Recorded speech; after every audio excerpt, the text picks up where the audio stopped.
All right.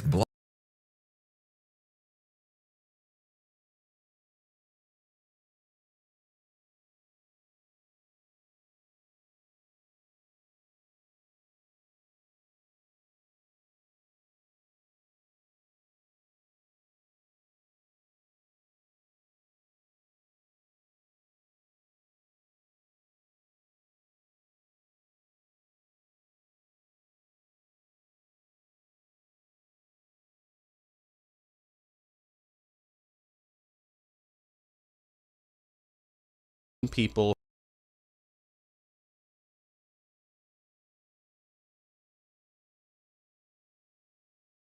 All right.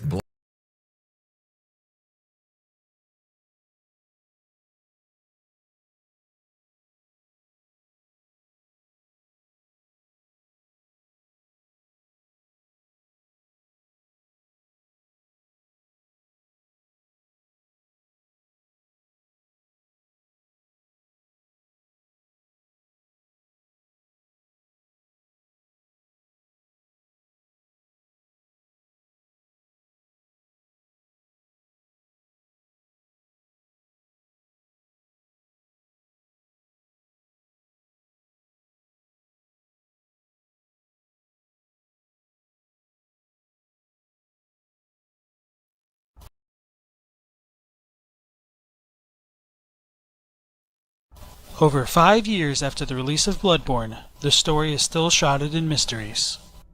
What should have been direct has been obscured by translation, cryptic design choices, and common misconceptions shared by its fans. In this episode of Fear the Old Lore, we'll examine the main story of the game, comparing the English, Japanese, and even the Korean text on occasion to gain a better understanding of the lore.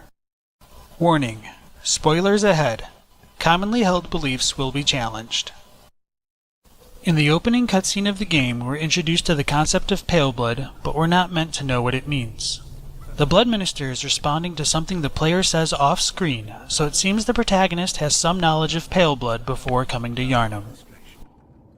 The Blood Minister's Japanese dialogue differs in that he implies by taking the healing blood of Yharnam, the player will be able to learn more about pale blood. But since he can't just talk to an outsider, he needs to administer the blood first. For that, we need a contract. First, you'll need a contract. Once the contract is signed and the blood administered, we have a vision of a beast crawling out of a pool of blood, extending one of its claws towards the player, as though it were trying to lure the meek into the depths. It likely represents the inner beasthood of man, and shortly after its emergence, it spontaneously combusts into flame. Messengers begin crawling over the player and force us into unconsciousness. We then hear a voiceover of the doll saying, "Ah, you found yourself a hunter." This introductory cutscene may represent that beasthood has no hold over the player. With messengers ferrying us to and fro, we've become a hunter sustained by the dream for the night. After awakening from the nightmare of blood and beasts, the hunter regains consciousness in Iosefka's clinic. The Blood Minister is gone. The only thing of interest is a note on a chair. It reads, "Handwritten scrawl. Seek pale blood to transcend the hunt."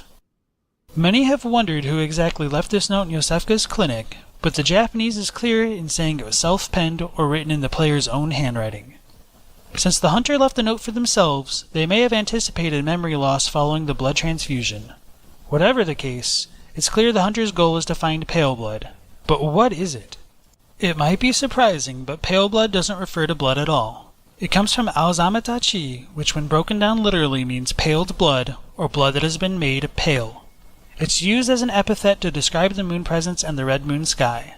Two sources confirm this: a note in the lecture hall describing pale blood, and Drained of Blood, an interview game director Hidetaka Miyazaki did with Future Press. We'll revisit those in more detail later, but for now, the note in Iosefka's clinic is trying to tell us we must find the moon presence in order to end the hunt. It's unclear how or why the hunter is in search of pale blood before coming to Yharnam, but with the Blood Minister missing and no one around to answer our questions, we're forced to search Yharnam for answers. The first hints in solving the mystery of pale blood come from two sources: a note nestled in the corner of the Hunter's Dream workshop, and from talking to Gilbert. The note in the Hunter's Dream states, To escape this dreadful hunter's dream, halt the source of the spreading scourge of beasts, lest the night carry on forever. We will discuss this more later, but the source of the spreading scourge of beasts ultimately comes from the proximity of the moon presence, or the red moon, to Yharnam. It coincides with the note in the clinic telling us to seek pale blood to transcend the hunt. Gilbert doesn't seem to know about pale blood, so he suggests the hunter go to the Grand Cathedral, the birthplace of the Healing Church, for more answers. The most direct route to the cathedral ward is through the Great Bridge, though it's guarded by the Cleric Beast. Unfortunately, defeating the Cleric Beast doesn't bring the hunter any closer to discovering pale blood, as the door to the cathedral ward has been blocked off. Return to Gilbert, and he'll say there's another route to the cathedral ward through the aqueducts. It leads to the tomb of Erden and Father Gascoigne. Defeating Gascoigne unlocks access to Erden Chapel.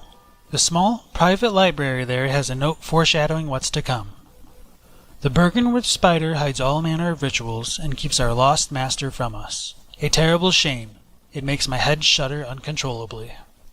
It's a little unclear, but it's supposed to establish that Rom, the vacuous spider of Byrgenwerth, is hiding or concealing the rituals that are taking place on this night of the hunt. It will tie into what's occurring in Yahar'gul and the Hypogean jail later on. Cathedral Ward can be accessed two ways. First is from killing the Cleric Beast and using the Hunter Chief emblem to open its front gate. Second is from going to Old Yharnam, killing the blood-starved beast, and unlocking the door in Erden Chapel that leads to the Healing Church workshop. Alfred can be found en route to Old Yharnam. While he also doesn't know what pale blood is, he echoes Gilbert and says we should head to the Grand Cathedral. He also hints everything sacred in Yharnam can be traced back to Byrgenwerth, giving us a clue where to go if the Grand Cathedral doesn't pan out. If we try to bypass the Grand Cathedral and head towards the Forbidden Woods first, the gatekeeper will stop us and ask for the password. A note atop a building in the Cathedral Ward tells us where we can learn more. A watchman of Byrgenwerth guards the gate with a password, the sacred adage of the Grand Cathedral. All ways forward point to the Grand Cathedral. Enter it, and another note can be seen surrounded by candles on the ledge to the right. It reads, "Heir to the ritual of blood, purveyor of ministration. Place your hand on the altar's sacred covering and inscribe Master Lawrence's adage upon your flesh." Further inside the cathedral, we find Vicar Amelia deep in prayer, trying desperately to hold on to her humanity. Her efforts are for naught, and she transforms into a terrifying beast. Killing her offers no more insight into pale blood, leaving the hunter little option than to place their hand on the altar. Lawrence's skull reveals the adage used to gain access to the Forbidden Woods is fear the old blood. With nothing left to gain in the cathedral, we must head to Byrgenwerth, the birthplace of the Healing Church. In a bit of a cosmic horror twist, telling the password gatekeeper the adage and opening the gate reveals he's already dead, and has been, for quite some time. It should make players begin questioning their sanity and how they view the world. Though there isn't an official time to go, going to the Hypogean jail before Byrgenwerth is important in understanding the role of Rom, Byrgenwerth's vacuous spider. It can be accessed after killing the blood-starved beast and being abducted by the kidnappers that appear in the Cathedral Ward or Forbidden Woods. If one goes to Yahar'gul before touching Lawrence's skull, it will be evening and the sun will still be out. Coming after touching his skull will plunge the area into night. While this doesn't affect gameplay, it is important in understanding the lore. After being kidnapped and upon awakening in the Hypogean jail, the figure of the kidnapper can be seen departing the unlocked cell which holds the hunter. Outside the cell nearby, there's an extremely important note held by messengers.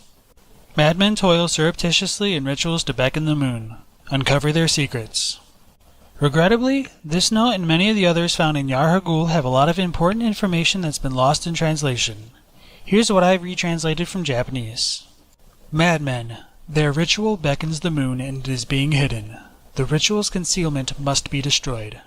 The official English localization misses the clause "soshite sore wa kaku sareteiru," which says that the rituals are being hidden. This is actually supposed to hint that the unseen portion of Yahar'gul, Unseen Village's name, comes from the rituals being hidden, since Kakashi is used to describe both of them.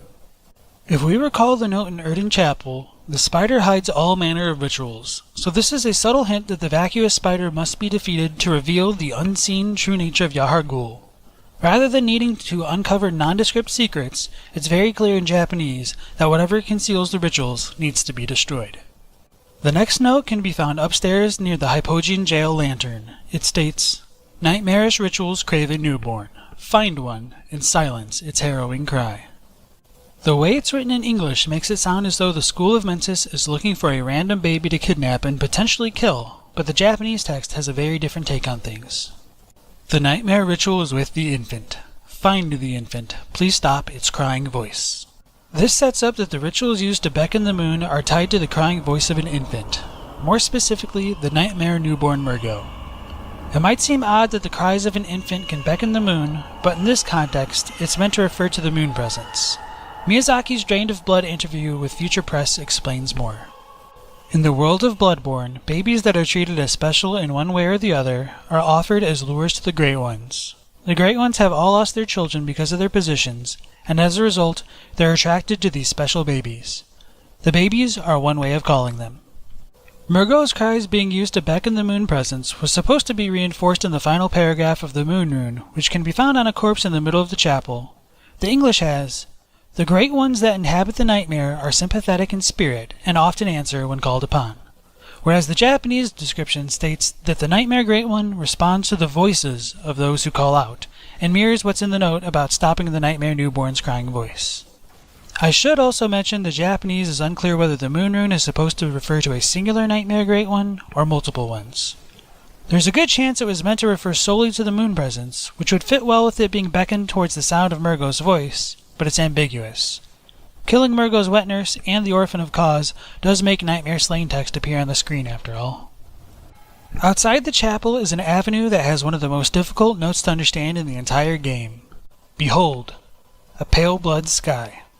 Since we can come to Yahar'gul and the sky can change at different phases of the night, but the note stays the same, it makes it seem blatantly mistaken or out of place. Rather than the note being wrong, though, it may be worth considering the hunter is seeing things wrong. The note is saying the pale blood sky is always present. The problem is it's being hidden by Rom, the vacuous spider of Byrgenwerth. It was supposed to become clear after defeating Rom that the pale blood sky was referring to the sky with the red moon, but Miyazaki himself admits in the Drained of Blood interview that it may have been too hard to pick up on. Part of the problem in understanding the note comes from the language used. While the translation "Behold a pale blood sky" is accurate, the Japanese uses ambiguity as a literary device to have two differing yet simultaneously valid ways to interpret it. The first interpretation comes from pale blood being used to describe the appearance of the sky, which according to Miyazaki is a very pale blue like a body drained of blood. From this, we can infer the term paled blood might come from draining a body of its blood. If true, it would align with how the Moon Rune can allow a hunter to drain more blood echoes from their prey. It could also support that the Moon Rune was supposed to be connected specifically to the moon presence. The second way to interpret the note would be, "Behold, its pale blood sky," with pale blood being a reference to the moon presence. In other words, it could be understood as, "Behold, it's the moon presence's sky." It's supposed to make the red moon synonymous with the moon presence, which matches how it appears and disappears with it in the hunter's dream at the end of the game. I'd like to be clear that the following is speculation. Perhaps the reason it's called a pale blood sky is because the moon has symbolically drained it of its redness, or blood, over the course of the night. This might help in painting the moon presence as a kind of cosmic parasite that drains the blood or blood echoes of whatever it comes into contact with, but we'll get into that more later. With the pale blood sky present, yet hidden from the hunter, there's no way to advance through Yahar'gul to bring an end to Murgo's cries and stop the nightmare ritual. This coincides with needing to explore Byrgenwerth after the Grand Cathedral. Despite being abandoned and made forbidden ground by the Healing Church, we can find Yuri, a member of the choir guarding the interior of Byrgenwerth. Once she's beaten, we can examine two very important notes in peace on the second floor, though both have had some information lost in translation. The note closest to the chest with the student uniform reads, "The spider hides all manner of rituals, certain to reveal nothing, for true enlightenment need not be shared." Instead of saying the rituals will reveal nothing, and that true enlightenment need not be shared, the Japanese differs by saying the rituals must not be exposed, and that not everyone needs to understand the enlightening truth. This makes it sound as though the Healing Church could be actively using Rom to hide the rituals in Yahar'gul, the scope of which remains a mystery. While enlightenment comes from Keimo Teki and does mean enlightening in English, it's also worth noting Keimo is what the Japanese uses for the insight stat, so another way to understand the note could be, "The spider hides all rituals, they must not be exposed. The insightful truth is something not everyone needs to understand." This was likely supposed to be a developer hint that if the hunter has enough insight, they'll be able to perceive the rituals the spider is concealing. It just so happens that if the player has 60 or more points of insight, they can hear Murgo's cries even before defeating Rom. It's not very straightforward, but it ties into the note in Yahar'gul about needing to stop the infant's crying voice to end the nightmare ritual. The second note nestled in a bookshelf links the relationship between the moon and infants further. When the red moon hangs low, the line between man and beast is blurred, and when the great ones descend, a womb will be blessed with child. Any time the game mentions a womb being blessed with child, or a woman bearing a child, the Japanese differs by stating that the infant is embraced instead. The Korean version of this note matches with what the English says, so it seems very likely that the Japanese text was revised, yet those revisions weren't translated back into the other languages. It's uncertain why the lines were changed to embracing infants. I suspect the idea was to have it evoke the imagery of the second and third endings where the moon presence descends and embraces the hunter. Nonetheless, it reinforces the supernatural nature of the red moon, its ability to blur the lines of reality, and its connections to infants. Upstairs, we can find the Lunarium key and use it to gain access to Master Willem, though he's in no condition to talk. Instead, he gestures to the end of the platform, indicating the hunter should plunge headlong into the Moonside Lake. Rather than falling into the water and drowning in what would be typical FromSoft fashion, the hunter lands on an almost metallic-looking fluid, potentially related to Quicksilver or Mercury. The Moonside Lake seems to exist in an alternate dimension, and in the distance, the gigantic figure of Rom, the vacuous spider, can be made out. Approaching Rom can be unsettling because her design is quite a departure compared to many of the enemies encountered until this point. She is notably non-hostile and almost seems pathetic or lonely in the void that is the Moonside Lake. When she is attacked, she doesn't engage the player directly. Instead, she retreats and summons little Romlings to fend off the hunter. This has left many players feeling helpless or heartless in attacking her, but it should be emphasized that Rom is exacerbating things in Yharnam and causes real harm to its citizens. By concealing all manner of rituals, she allows the School of Mensis to work unimpeded in beckoning the red moon, causing people to go mad or transform in uncontrollable numbers. In order to progress and bring an end to the night of the hunt, Rom must be defeated. To quickly address some confusion pertaining to her name, Vacuous comes from Hakachi, which means idiot, or someone with profound mental deficiencies, not empty in the sense of vacuum. Upon her defeat, Rom drops a Kin Coldblood, which some have mistaken as a sign she isn't a true Great One. These claims are contradicted by her trophy description, which clearly states that she is a Great One. Claiming she's not a Great One due to dropping Kin Coldblood is problematic since it would mean the human corpses we find in Cainhurst, the Nightmare Frontier, and the Nightmare of Mensis should also be classified as kin. We can even find a few corpses in Thumir Isle which drop Great One Coldblood, yet this doesn't mean they were Great Ones, or more of a Great One than Rom. Coldblood doesn't define what kind of organism it comes from, it just shows how many blood echoes are present within its blood. Having Kin Coldblood or Great One Coldblood doesn't transform something into a kin or a Great One, it just puts one on par with them. After the fight with Rom, we can see a woman in a blood-stained wedding dress weeping and looking towards the sky. She's Yharnam, the undead queen of the Thumerians who were the first to use the blood. Approach her and a cutscene will trigger, revealing the red moon. As it descends, it will drown out everything else along with the cries of an infant, and the hunter will fall into unconsciousness. A note automatically appears upon waking in a bath outside the entrance of Yahar'gul, the Unseen Village. It says, "Ritual secret broken. Seek the Nightmare Newborn." At this point, it may come as no surprise that some information was lost in translation. The Japanese is closer to, "The concealment of the ritual has been broken. Find the Nightmare Infant." The good news is the Korean version matches what we have in English, which likely means that the Japanese was revised. The bad news is this doesn't exactly help English or Korean-speaking fans understand what's written in Japanese.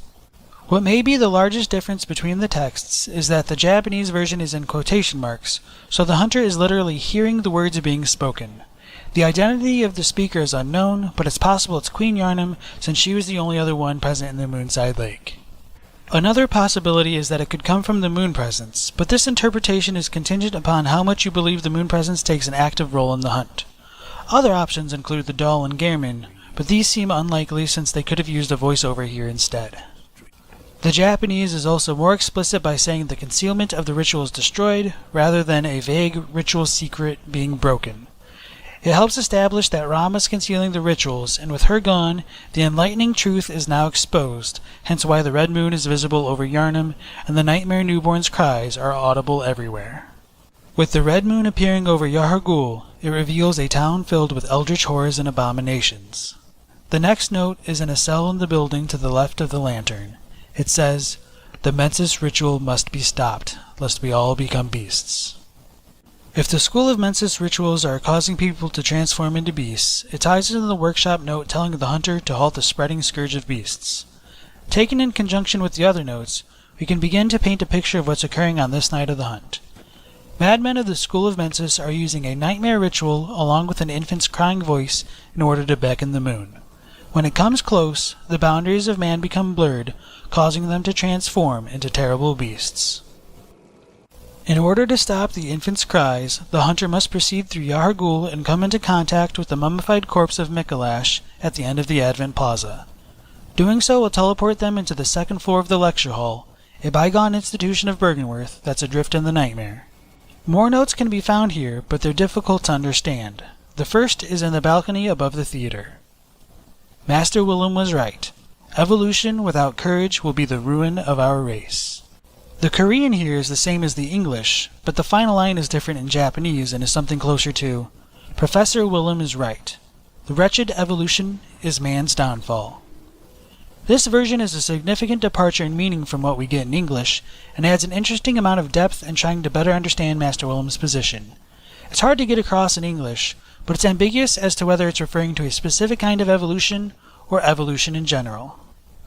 On a surface level, it should be obvious that Willem would oppose beast evolutions since he opposed blood healing. On the other hand, if Willem meant all forms of evolution, it would call into question the nature of the hunter's transformation in the third ending, and whether or not it corrupts them.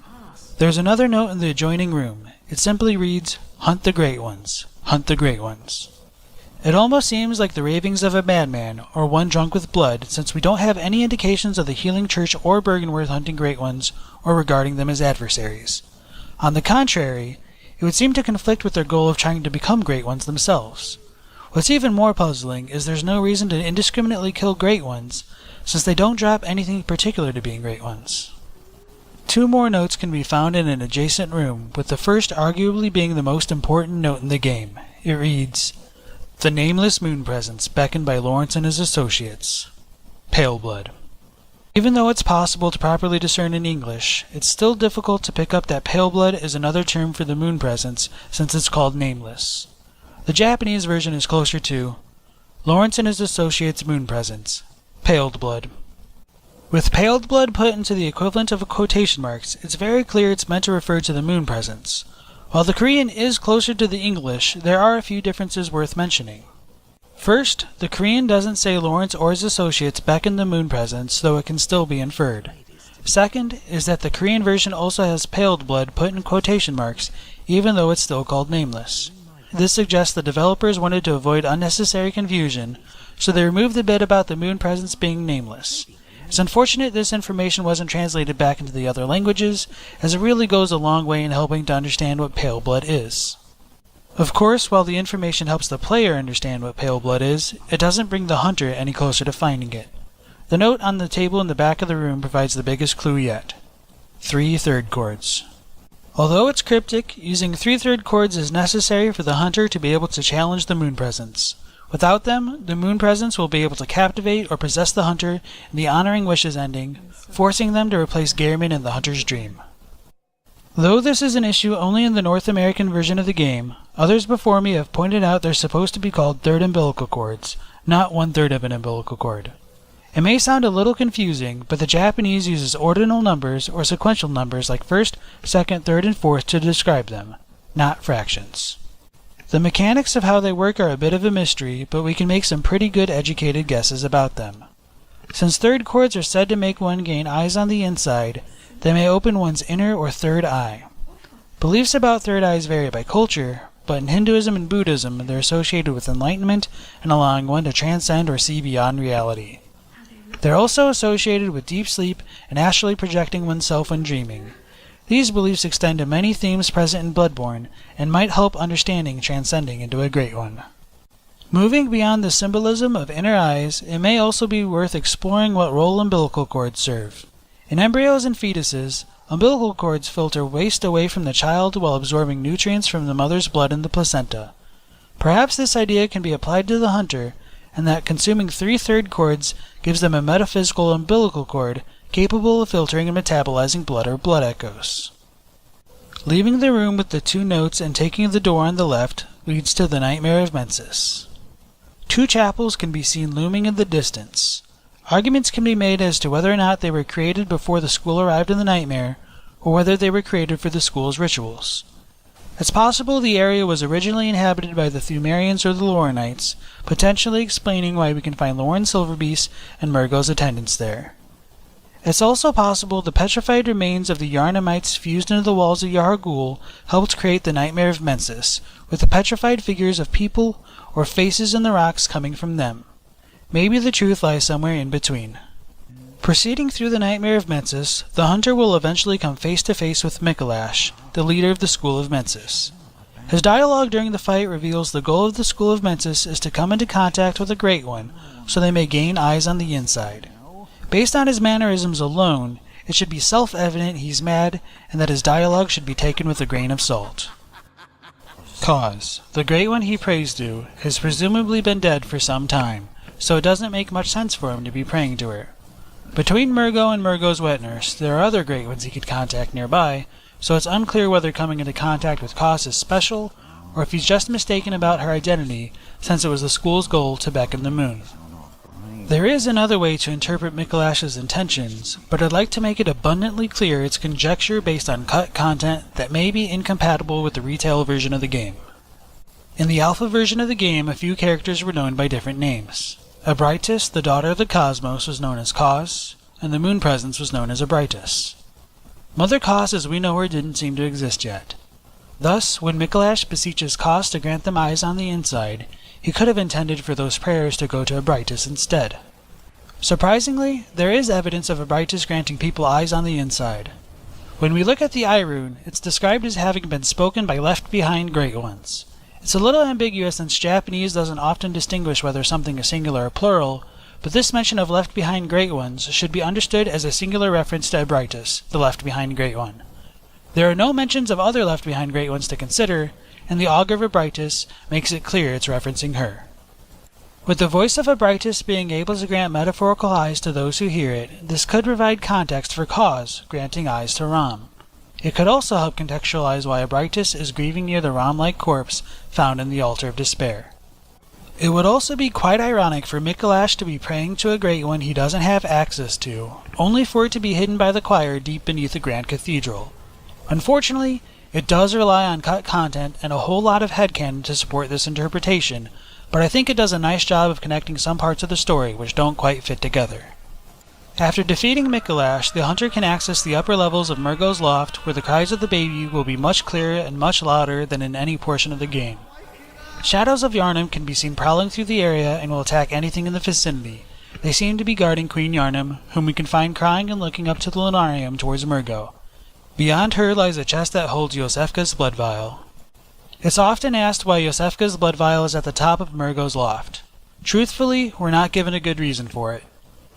In earlier points of development, Murgo's wet nurse may have been related to an NPC found in Iosefka's clinic, and there may have been a connection between that NPC and Murgo, but we've very little information to go on.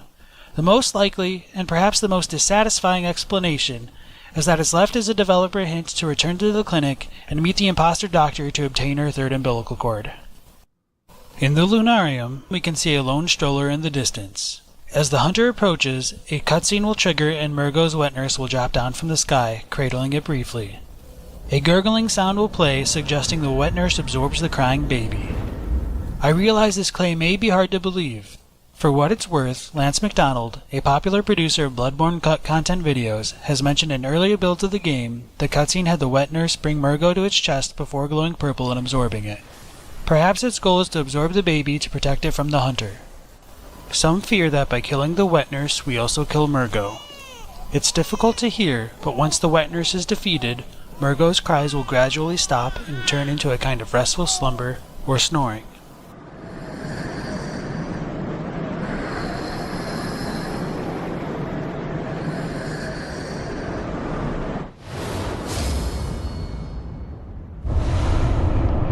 Sleep is often used as a metaphor for death, yet items like the Yharnam Stone show beings like Great Ones cannot truly die. Even if their bodies are destroyed, their consciousness can persist in sleep or dreams. If one of these beings were to have a nightmare instead of a dream, would it manifest into something similar to Murgo's wet nurse? The Nightmare Slain text appears intentionally only after Murgo's snoring is finished. With its cries silenced, we've halted the source of the spreading scourge of beasts, and the moon should no longer be beckoned towards Yharnam. If one goes back to Queen Yharnam, she will no longer be crying, and will bow in gratitude to the hunter before she disappears. The only thing left to do is return to the hunter's dream. Returning to the dream, we can see the workshop has been engulfed in flames. If we talk to the doll, she will say it will be dawn soon, and that Gehrman awaits us under the great tree. Cut content confirms it, but it can still be inferred he's the one who set the workshop on fire, possibly as a means to signal the hunt is coming to an end, and we need stay no longer. There are 3 endings for the game depending on the hunter's actions. Talking to Gehrman at the base of the great tree, he offers to assist in our suicide and sever our connection to the dream. If his offer is refused, Gehrman will try killing the hunter over and over until they give up on the dream, lest they become prisoner to it like he has. Be freed from the night. After defeating Gehrman, the moon presence will descend with the red moon appearing in the background, reinforcing that pale blood and the red moon are related. If 3/3 umbilical cords aren't used prior to the fight with Gehrman, the moon presence will embrace the hunter, draw them in close, and a gurgling sound will play before the scene fades to black.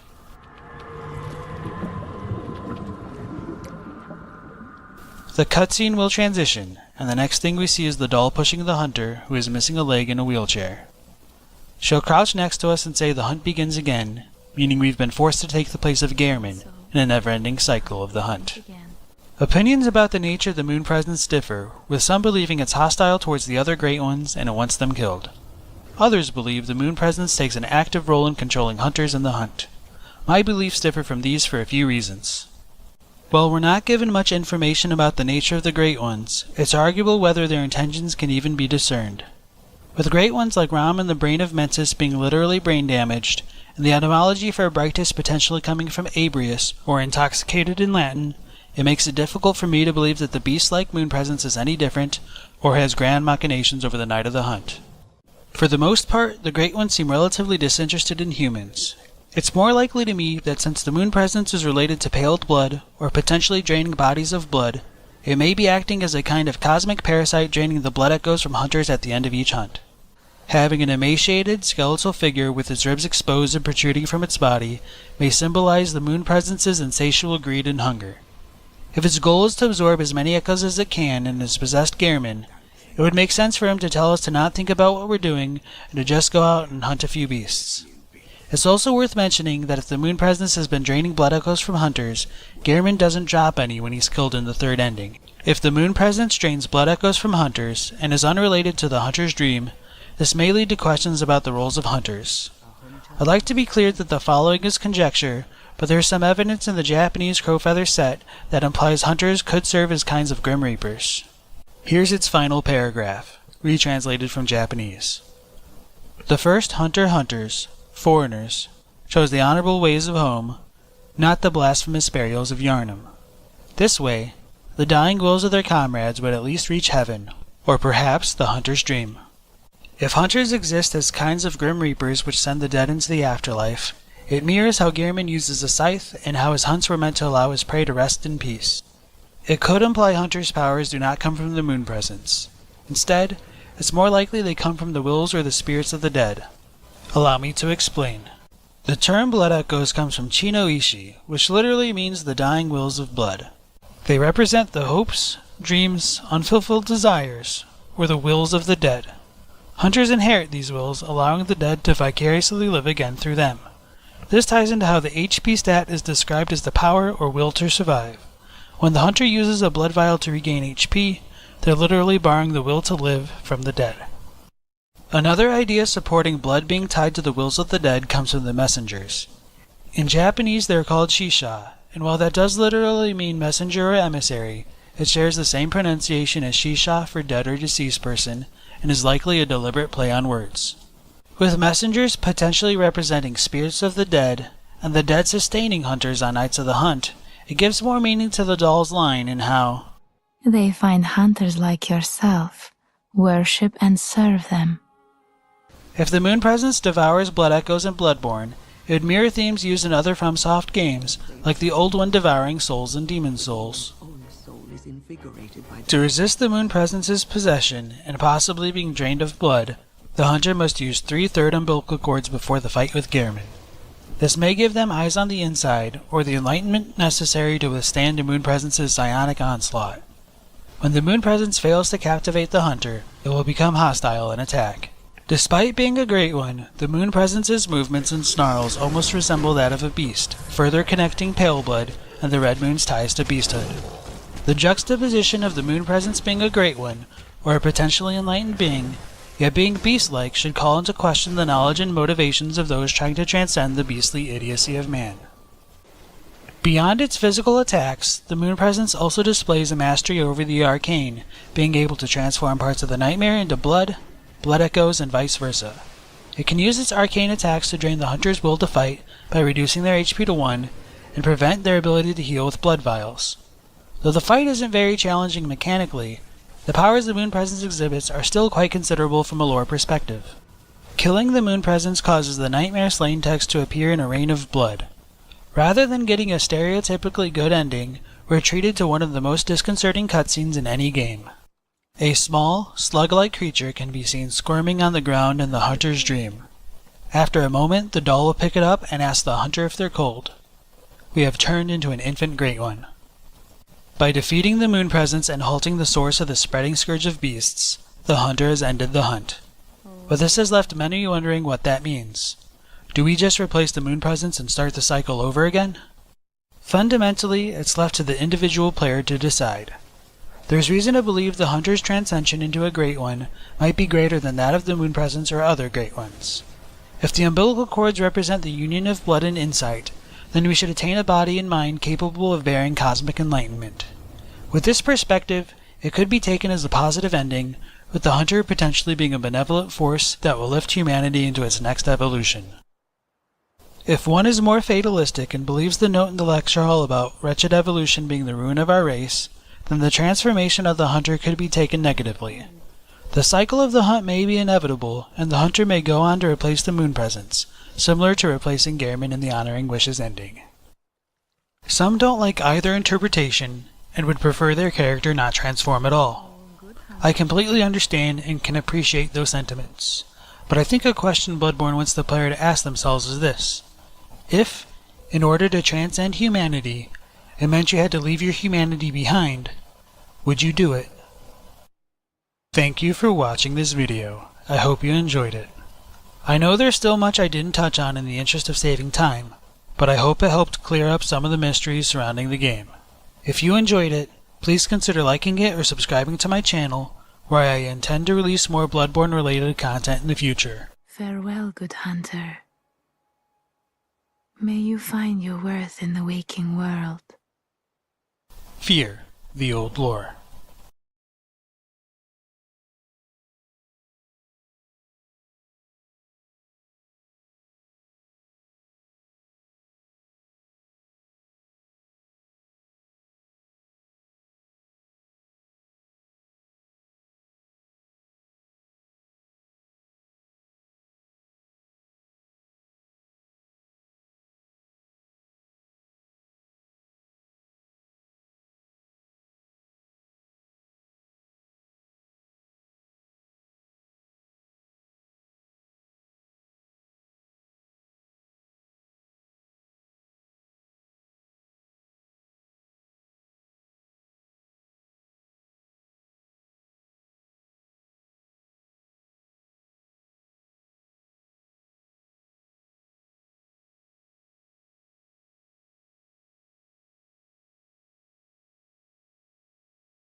is this idiot?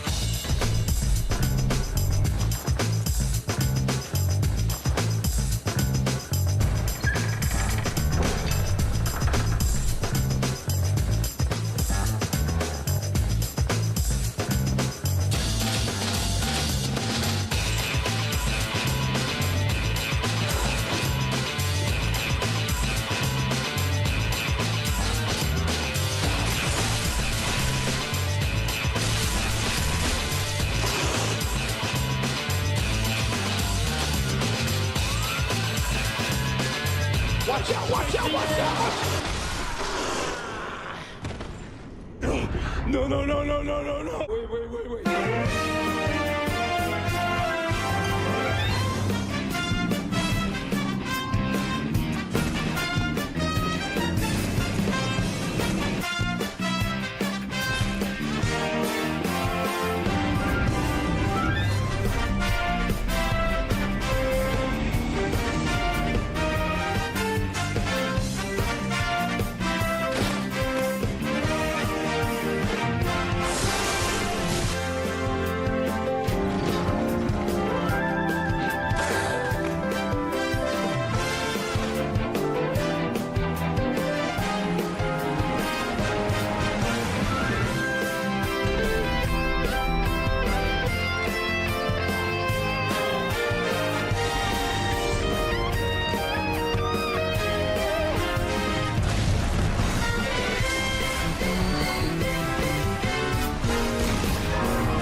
Blimey, don't scare me like that.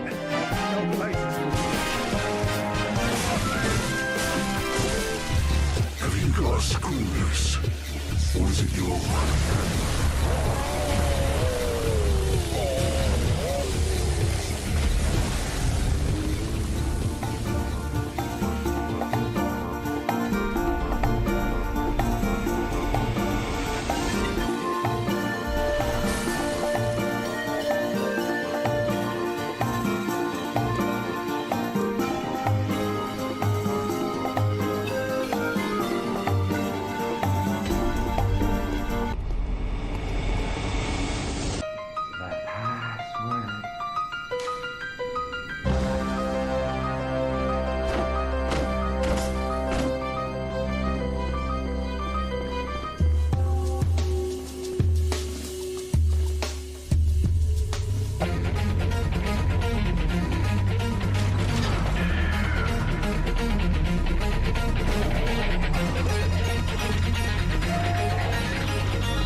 The ancient shrouded church, hidden to the right of the main cathedral.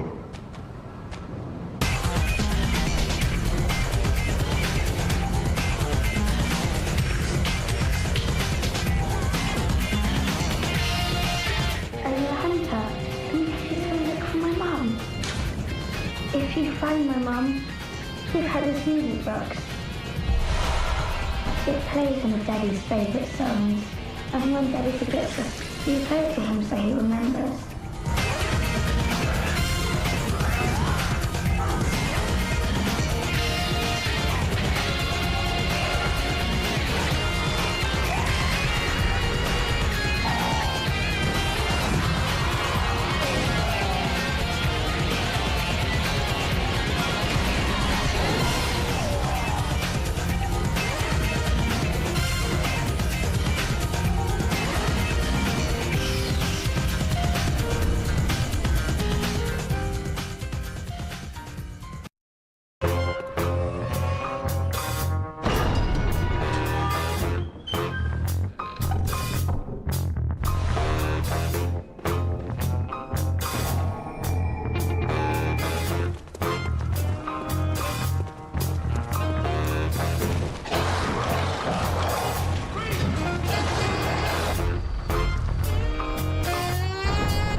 sanity, aren't you? Something of an interest in nightmares. Oh, yes, I see.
Good hunter.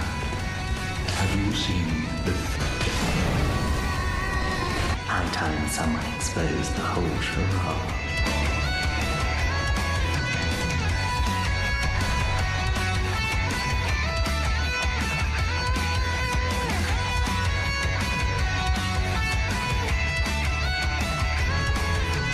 Climb the astral clock tower and kill Maria.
I'm afraid I've made a bunch of things.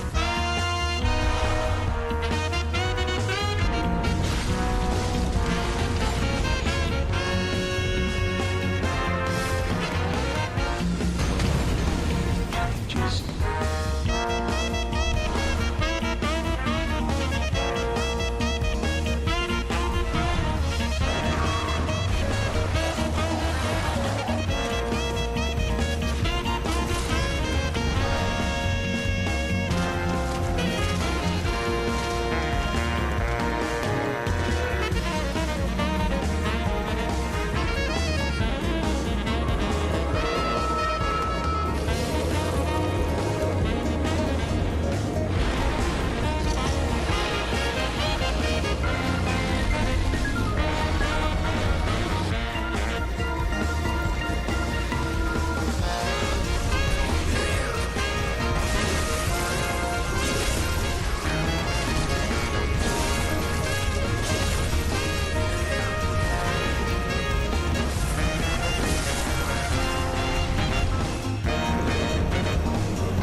Majestic!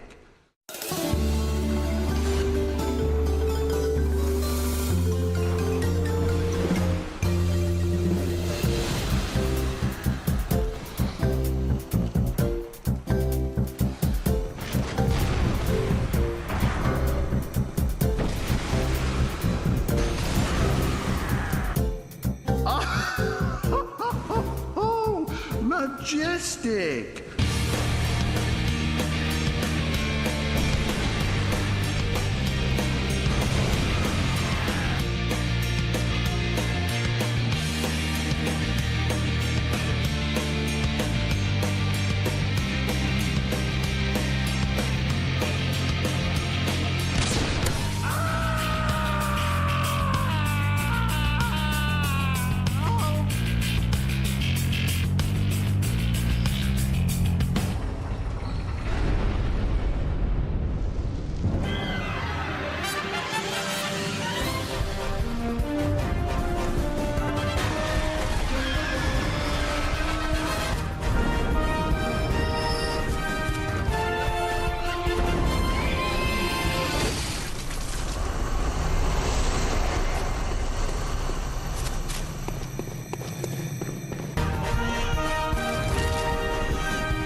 Push-ups, 100 sit-ups, and 100 squats.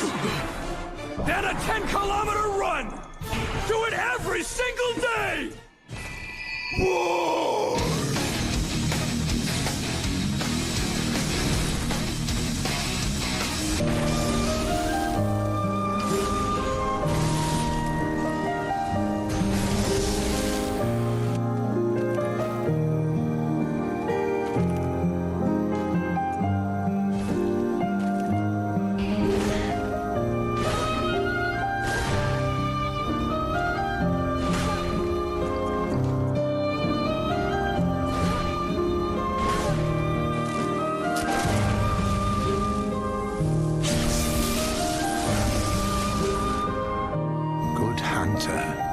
You've done well. The night is near its end. Now, I will show you mercy. You will die, forget the dream, and awake under the morning sun.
you cold?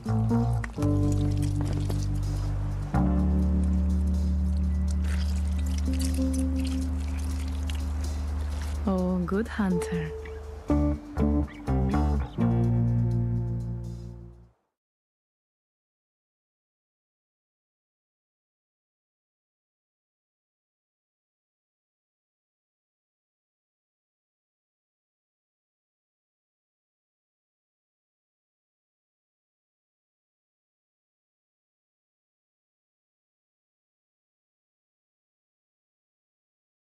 The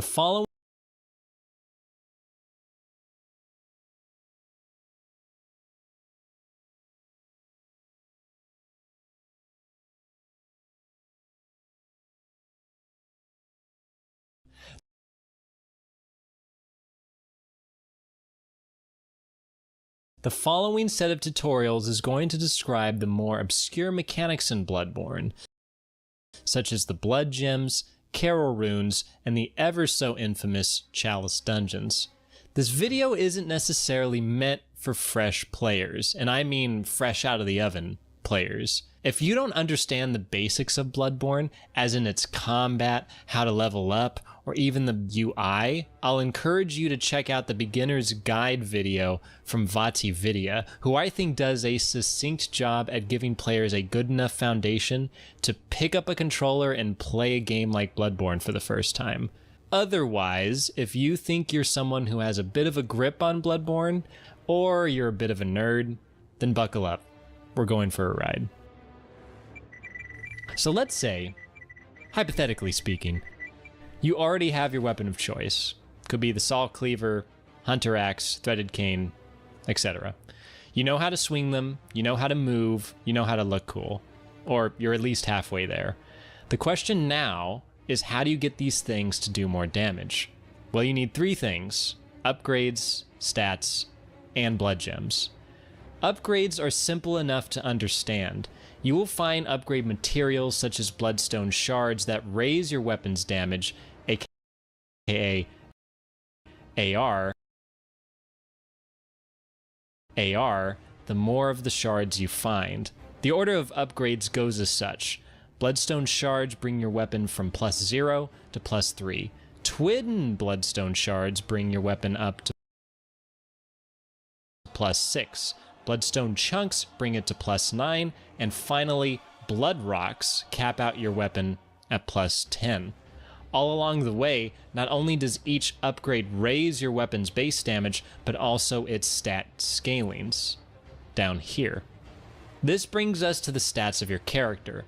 In order to make an overly long topic short enough, the higher the grade a weapon has for a stat, the more you want to level up that said stat. Make sense? For example, let's say that you want to use the Threaded Cane. The Threaded Cane starts off with an E in Strength and a C in Skill. Don't worry about that letter in Arcane, we'll save that for later. These letters dictate how much damage your weapon will receive the higher your respective stat becomes. So in the Cane's case, you want to prioritize learning skill much more than strength, because the returns from skill will give you far better damage output. Vice versa, the Hunter Axe gives strength a higher grade, so if you want to do more damage with the axe, pump strength first. There will be weapons that want both strength and skill, or want other stats like Blood Tinge or Arcane, but the same concept applies to those weapons as well. Also, I should reiterate that upgrading these weapons through the Bloodstone shards will raise the letter grades and thus the stats scaling. The C in skill for the Threaded Cane will rise until the weapon reaches +10 and stops at a grade A. In summary, keep upgrading your weapons and be mindful to raise the right stats of your character too. And let's quickly bring up that Arcane letter from the Threaded Cane. You will find that many weapons will have a hidden arcane scaling that doesn't actually affect the physical damage of the weapon. The Saw Cleaver and Hunter Axe are clear comparisons. Rest assured, this hidden arcane stat won't come into play unless you equip certain blood gems on your weapons that convert the weapon's physical damage into fire, bolt, or arcane. Speaking of, let's now talk about the final ingredient to making your weapon do damage, and arguably the most important ingredient, blood gems. You'll notice that each weapon has 3 gem slots.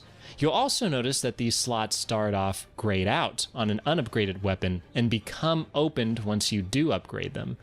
Let's note that you can unlock every weapon's gem slots at the same upgrade levels.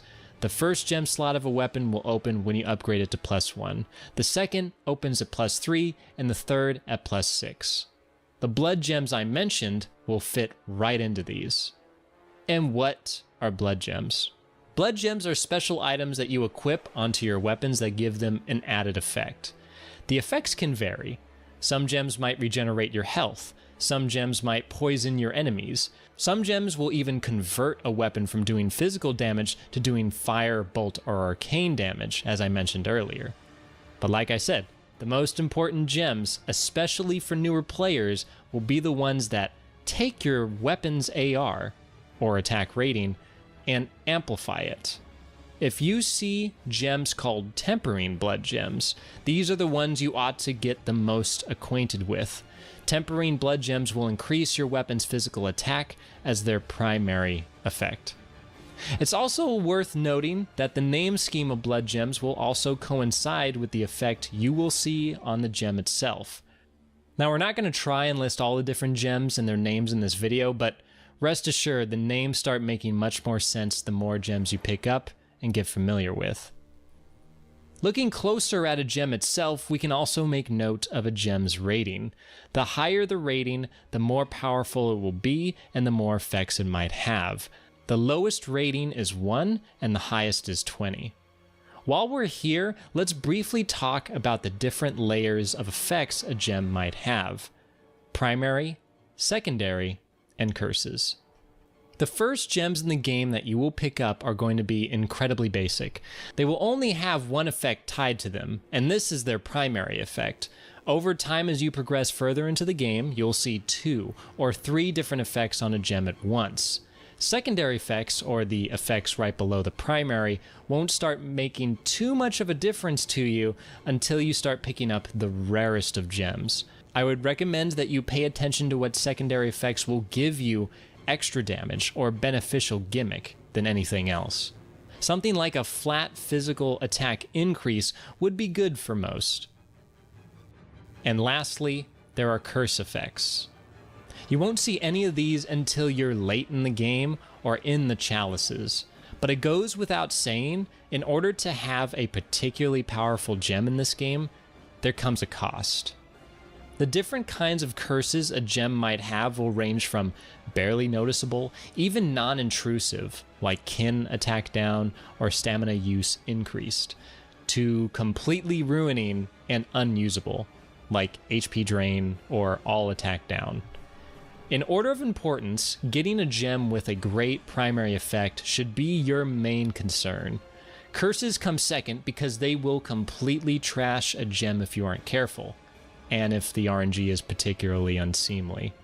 Once you have a proper, primary, and suitable curse, you'll be right as rain.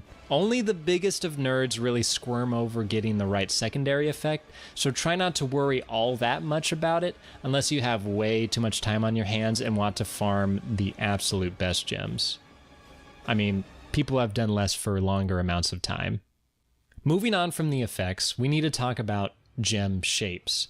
There are 5 different gem shapes in the game: radial, triangle, waning, circle, and droplet. The first 4 shapes can only fit into a slot that match them. A radial gem can only go into a radial slot. A waning gem can only go into a waning slot, and so on.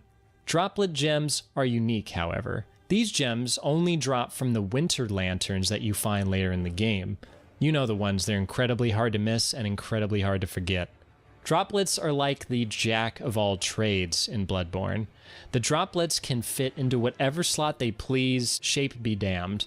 However, they won't ever be the best in any of the 4 slots.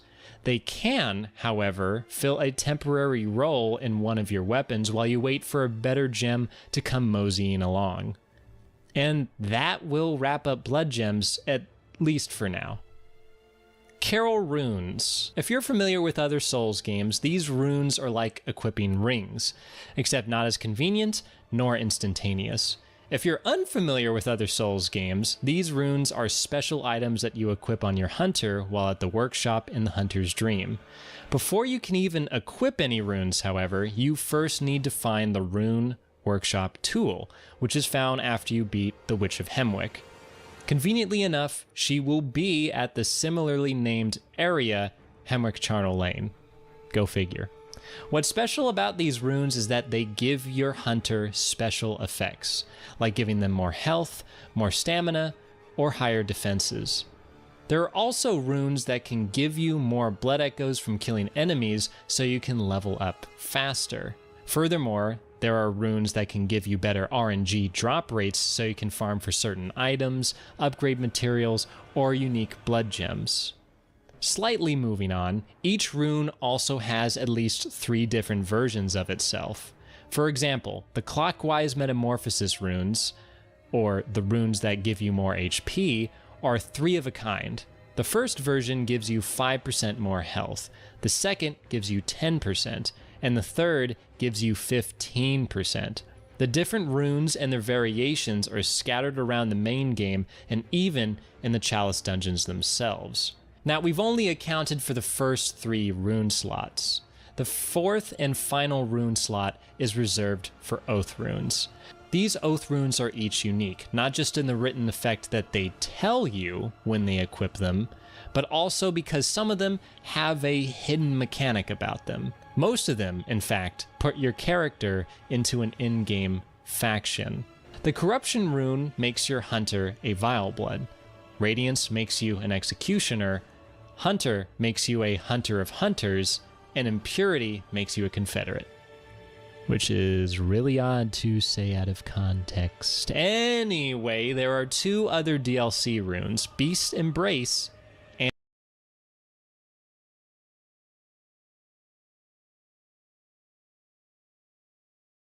in fact, put your character a Hunter of Odd to say out of context. Anyway, there are 2 other DLC runes, Beast Embrace and Milkweed. They have pretty neat effects in their own right, but they don't put your character into a faction like the first 4 do. Excluding the Impurity rune, these 3 Oath runes put you into a PvP faction. Now let me explain. If a host player rings the beckoning bell to summon a cooperator, and that cooperator has an opposing Oath rune, they will be summoned as an enemy purple rather than a friendly blue. Now let's get specific. If the host, say, has Corruption and the cooperator has Radiance, they will be enemies and can kill each other. Vice versa, if the host has Radiance and the cooperator has Corruption, the same thing will happen. In the lore of Bloodborne, Vilebloods and Executioners are nemeses. As for the Hunter of Hunters, if the host player rings the beckoning bell, but this said host has invaded other players through the use of the Sinister Bell, they might end up becoming blood-addled. Instead of this host receiving a friendly blue, a Hunter of Hunters will come in as, you guessed it, an enemy purple. Because in the lore, Hunter of Hunters go after the blood-addled. Because Red Man bad. These are the PvP factions. Side note, purples can fight and engage with invader reds. Purples cannot fight other purples, nor can reds fight with other reds. But both a purple and a red can fight the host and their blues together. Happy hunting. Moving on, there's Impurity. This is the co-op rune. Confederates are friends with everyone, which is also odd to say out of context. So again, the main perk to having the Impurity rune equipped is that you will get a consumable reward whenever you help a host defeat a boss, and it's called Vermin. Crushing these vermin is mainly used for raising one's rank in the Confederate scoreboard and for continuing a certain NPC's questline. I'm not going to get into said questline here. Speaking of scoreboards though, Vilebloods get a similar reward when they kill either NPC hunters or player hunters. They get blood dregs. These blood dregs can be consumed to give them additional insight, which is useful for buying more items from the messengers in the Hunter's Dream, or the dregs can be given to their Vile Blood Queen to raise their ranks within the Vile Blood Register, which is another scoreboard. However, both scoreboards might be topped by either hackers or lifers, so try not to get too bent out of shape because someone has a higher number than you. And that's basically it for Oath runes, most of them at least. Get it? Got it? Good. Now, your choice of Oath rune won't particularly matter all of the time unless someone's doing a certain broadcasted event with Oath runes. Oh wow, I wonder who could possibly be doing something like that. So choose your oath at your own discretion or have no oath on at all. Meanwhile, the 3 normal rune slots are going to be the ones that you ought to put a lot more consideration into. The best recommendation from the community to newer players is to prioritize getting the Clockwise Metamorphosis 3 and 2, as well as the Anti-Clockwise Metamorphosis 3. From these runes, you get 15% and 10% more health, while also getting 20% more stamina. If you're using a weapon that doesn't use a large amount of stamina, or you think you've gotten more adept at the game's combat, consider changing the Anti-Clockwise rune for a Great Lake rune instead. This Great Lake will give you higher defense absorption from all types of damage, making you slightly tougher to kill and possibly saving you from a fatal blow in the future. There are going to be situations where you might want different runes for certain tasks, but this trio ought to be the default for most. Unless you're a nerd who knows better, in which case there's a locker over there, get in. Also, before I finish this segment, almost all of the best runes in the game are going to be found in the Chalice dungeons. What's more is that all of the best blood gems in the game are also going to be found in the Chalice dungeons as well. Now, we've danced around these cursed things for long enough. Let's jump into them already. Chalice dungeons are a huge, crucial part of Bloodborne, while also being completely optional and skippable. Sounds like contradictory information, and it is, but stick with me here. You very well could reach the credits and not have to touch one bit of them. And if that's how far y'all want to take the game of Bloodborne, then watch no further. This video is done for you. But there are plenty of reasons why someone ought to be interested in diving a bit deeper into the game and understanding these chalices. For those who want to 100% Bloodborne and get the Platinum Trophy, you will need to fight the Chalice's bosses and obtain hidden weapons and armor sets all along the way. If you're interested in Bloodborne's lore, the Chalices have more of that. If you're interested in randomly generated exploration, the Chalices have that. If you want to fight in a 5-player brawl that's pure, chaotic bliss, the Chalices have that. If any of the above has intrigued you, then I implore you keep watching. I might not delve into every single detail, but I at least want to equip you with the absolute basics of how these infernal things work. First, I'm going to start with a simple roadmap, up to and through your first Chalice dungeon. Then we'll see if you're still on pace with me. I hope I don't lose y'all along the way. Ready? Okay. First, start the game. Whatever happens, you may think it all a mere bad dream. Then go fight and beat Father Gascoigne. Afterwards, open the Odin Chapel gate and make your way into the Cathedral Ward. Once there, make your way through a levered passageway into Old Yharnam. Keep going deeper into this area until you find 2 pieces of Ritual Blood 1 in this dark, dank church chamber.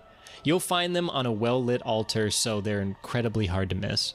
Go further into the level and beat the area's boss, the Bloodstarved Beast. Once you do, you'll get the Thumaru Chalice. Now head back to the Hunter's Dream, and here's where we can slow down a bit. If you go to the longer cobblestone incline in the dream, you'll find a makeshift altar and 6 other tombstones. We'll talk about the makeshift altar later. For now, though, the 6 other tombstones will give you 3 options if you approach them. Perform a Chalice ritual, Chalice dungeon search, and search by Chalice glyph.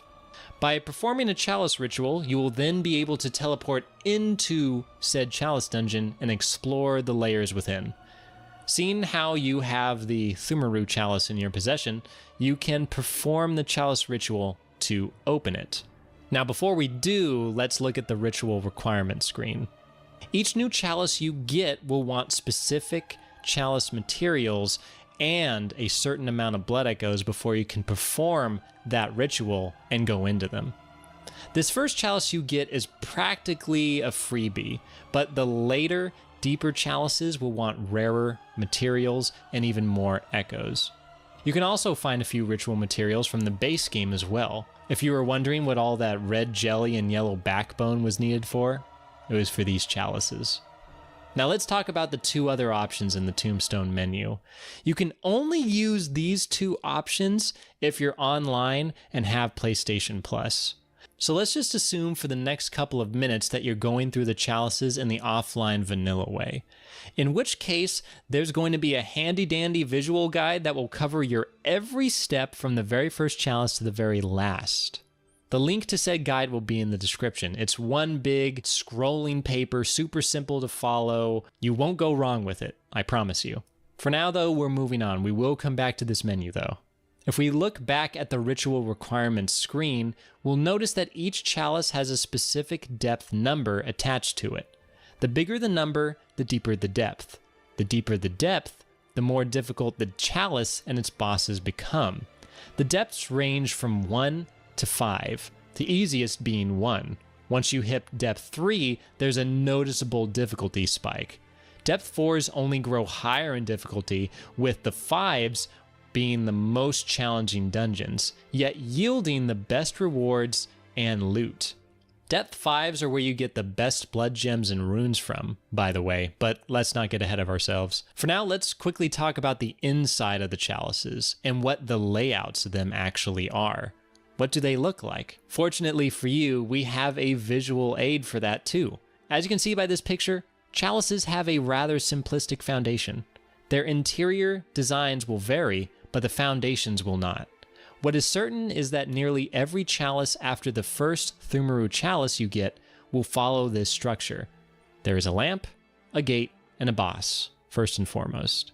Then there's a pre-lamp side path, a huge sprawling main area where you have to go find a lever to open the said gate, and then an additional pre-boss side path before you go and fight the Layers boss.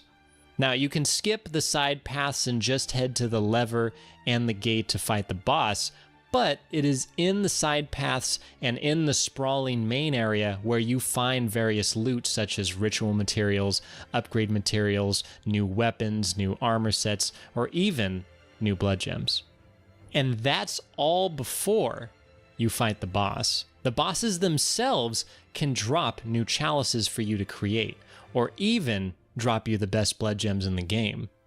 Once you beat the said boss though, you then descend one layer further into the chalice, and the layout repeats until you run out of layers. If you understand this map, then nearly all of the chalice interiors will start to make much more sense. They'll attempt to confuse you with various new hallways, roundabouts, and hidden shortcuts, but this map still remains relevant through it all. Another thing to note, nearly all chalices will have at least 3 layers in total for you to get through. A few might have 4 layers, but that's the maximum. But now, let's pause a bit. Say you beat the second layer of your first Thumaru chalice. You get a Thumaru root chalice as a reward from that second boss. Now the question is, how does this root chalice differ from the normal chalice that you already have? It goes something like this. If a chalice has root in its name, it means that when you make this chalice, that the layout will never be the same. Root chalices give you the randomly generated dungeons of this game.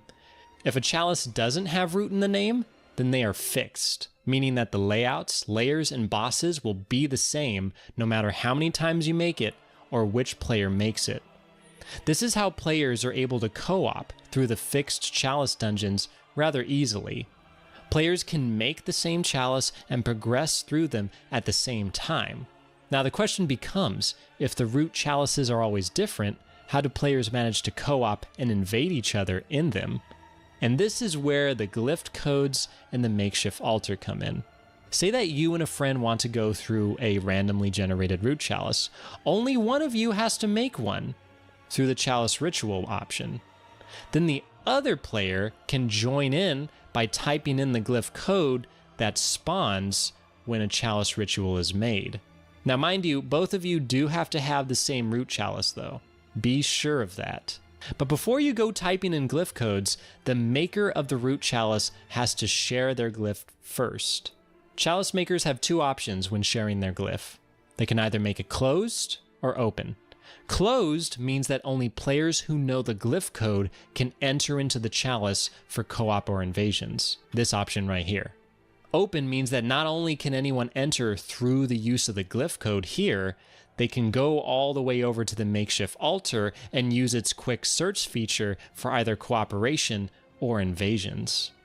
Side note, you can only access the makeshift altar through the use of a short ritual root chalice. And you can only buy this from the upper Bath messengers in the Hunter's Dream, right after you beat the third boss in the first chalice you got from the Bloodstarved Beast. That's right, the first Thumaru chalice you got. So that set of sentences was a bit of a mouthful, so let me just repeat it again, but slower. Play all the way through the first chalice you get after beating the first Bloodstarved Beast. Once you beat the third boss, which is this big fire doggo, go up to the side of the workshop and you can buy the short root chalice. Take this back to the makeshift altar and quick search away for no material cost at all. It does cost you 10 insight to buy, which you ought to have after coming out of the chalice at this point, and is well worth the purchase. However, going ahead, I do need to tell you about this. Quick searching from the makeshift altar has a few caveats. Not everyone opens their root chalices these days, so activity might be slow or deadlocked even. What might make activity even slower than that is the fact that when you do connect to somebody, the game has to generate the chalice on that altar and then connect you into the world before you can even join. This process might take a few minutes or so if you're trying to get into a specific player's world. And in that case, I would recommend that if you want to join a specific player, consider going to one of the 6 tombstones and use the glyph search option instead. By doing this, you put in the glyph code that you know, go into said dungeon, go to the layer that they are currently on, and ring either your blue bell or your red bell in person.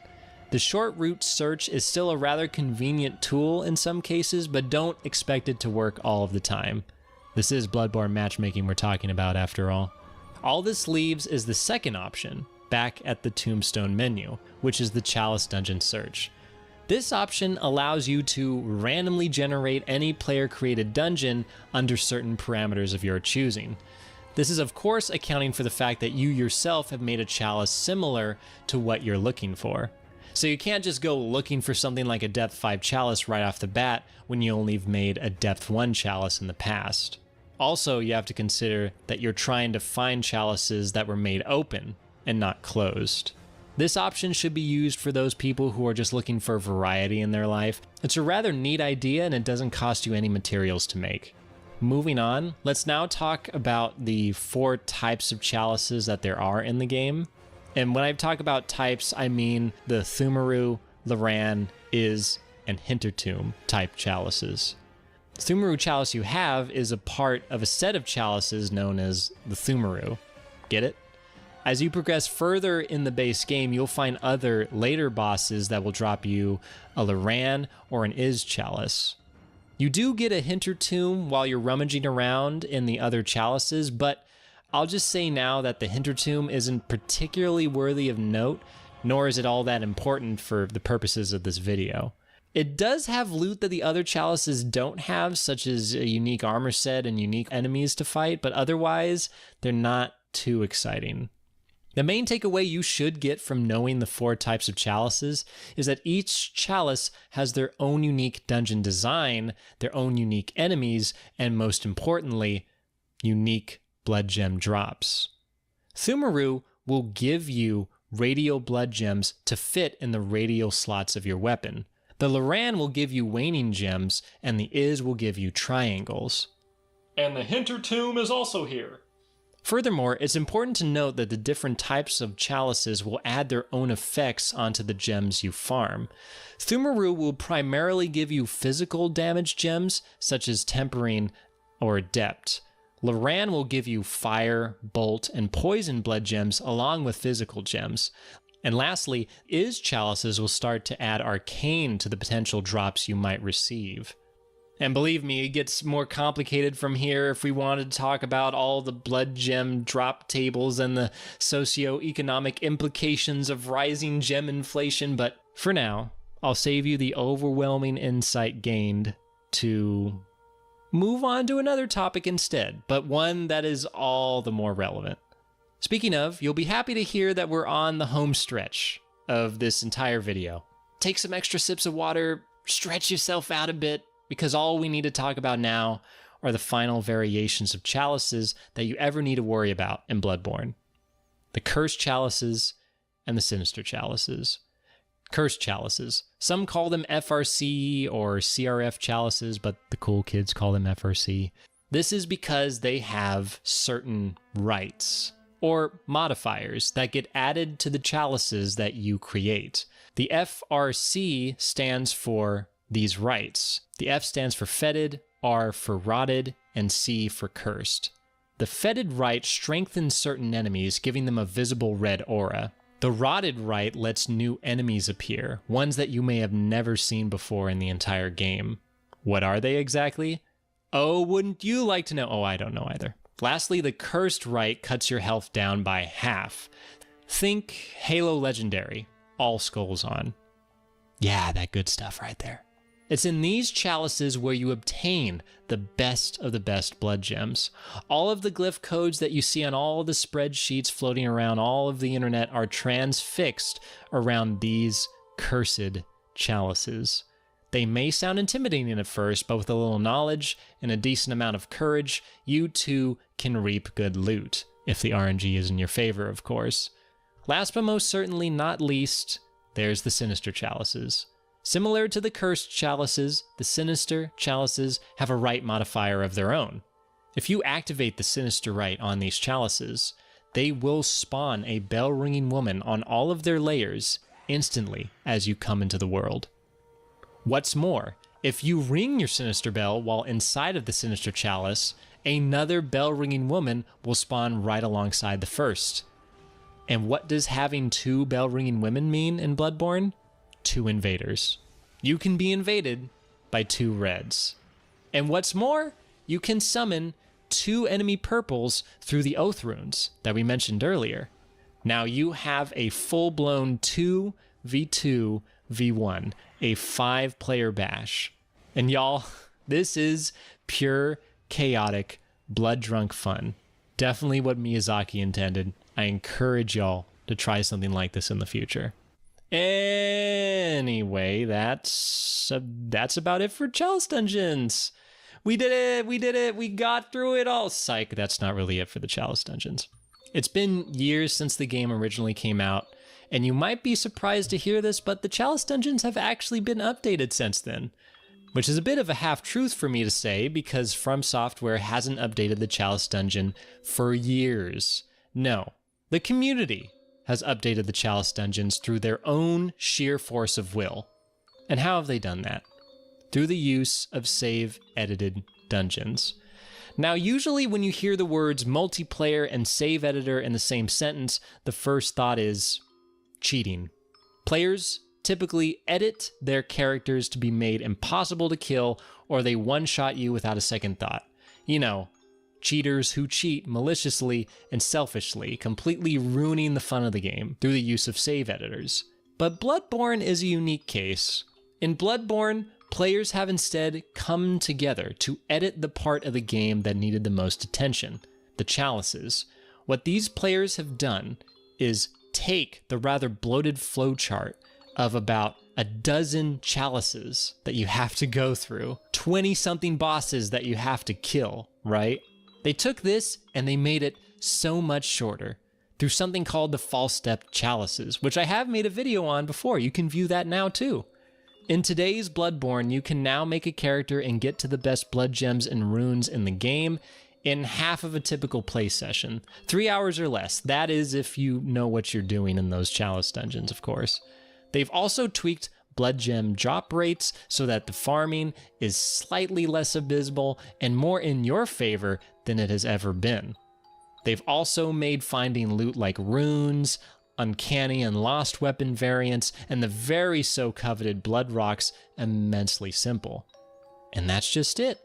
The main reason why folks would want something like this is because in the past you had to go through hours of just restarting the chalices just to get all the way to the end. But if you're going to play Bloodborne online in the current year and you have PlayStation Plus, you have to take advantage of these dungeons. The link to the extensive blood sheets and their glyph codes will be in the description, and there will be another link that will detail how you can shortcut yourself from the start of the chalices all the way to the cursed chalices in no time at all. Because a lot of people left Bloodborne due to the grind needed to just play a character. Times have changed, let it be known. And I would love to talk more about it, but unfortunately for y'all, that's about it for me. Thank y'all for watching this all the way through. I hope you learned a thing or two. Here's to the PS5 and Bloodborne being made free for all PlayStation Plus owners when it comes out. You could have very well stumbled upon this video because of this very feature. And for Souls veterans, y'all know what this means, right? Meat's back on the menu. Anyways, I got a jam for now, but y'all take care of yourselves and please stay safe. I'll see y'all whenever I see y'all next. For now, peace.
Hello, welcome back to From Soft Serve. It's your boy, your homie, your YouTuber, your nerdy YouTuber, back with a secret, hidden Dark Souls 3 mod.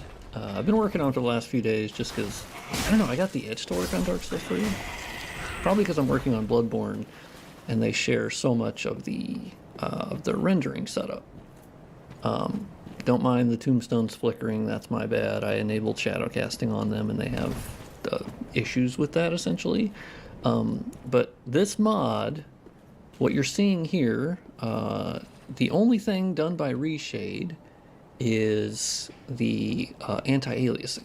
I disabled the in-game anti-aliasing, which is a really crappy version of FXAA, and of course replaced it with the TAA done through Reshade. But beyond that, this mod will add parallax occlusion mapping to any surface that can basically benefit from it. Dark Souls 3 had parallax occlusion mapping ready to go on a lot of surfaces, but they were never enabled. Similar to Bloodborne, there were a lot of surfaces, and for release, they just didn't enable it. And so I'll be doing that to as many surfaces as I can.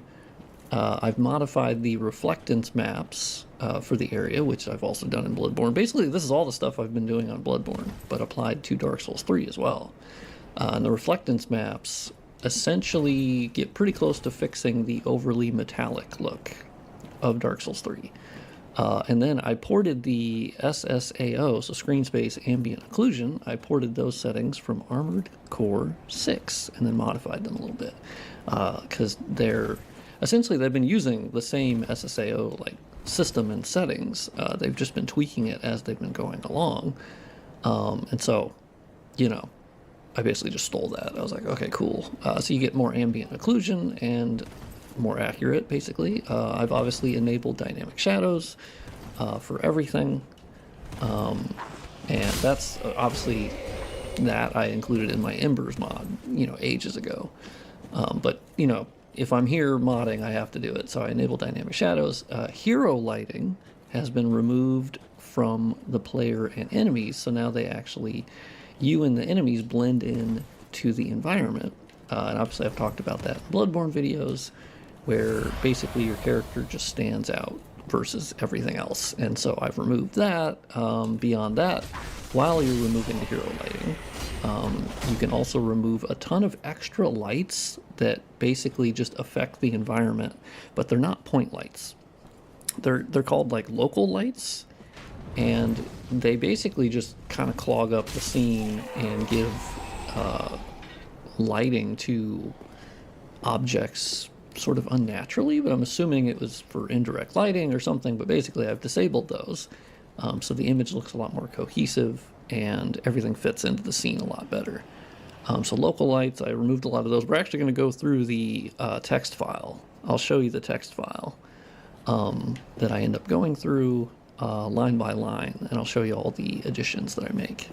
And then there's exposure tweaks by enabling auto exposure, which was not used in the initial game. I have not totally figured out the auto exposure system, so basically you go into a dark area, it's darker, you go into a light area, and it adjusts. That's kind of the goal.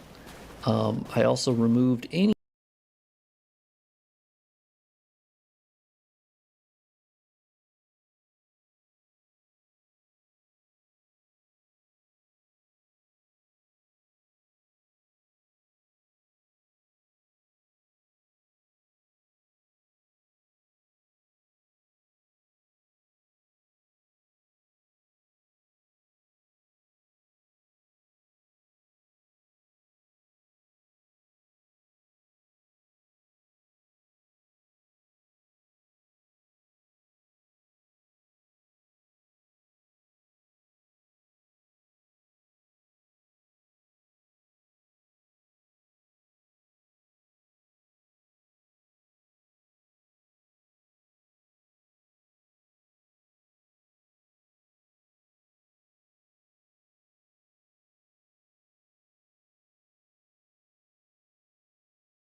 vignette that was active. Some of the maps had it, some didn't, but I have removed the vignette, so you're never going to have dark edges on your screen, so it's just a cleaner image.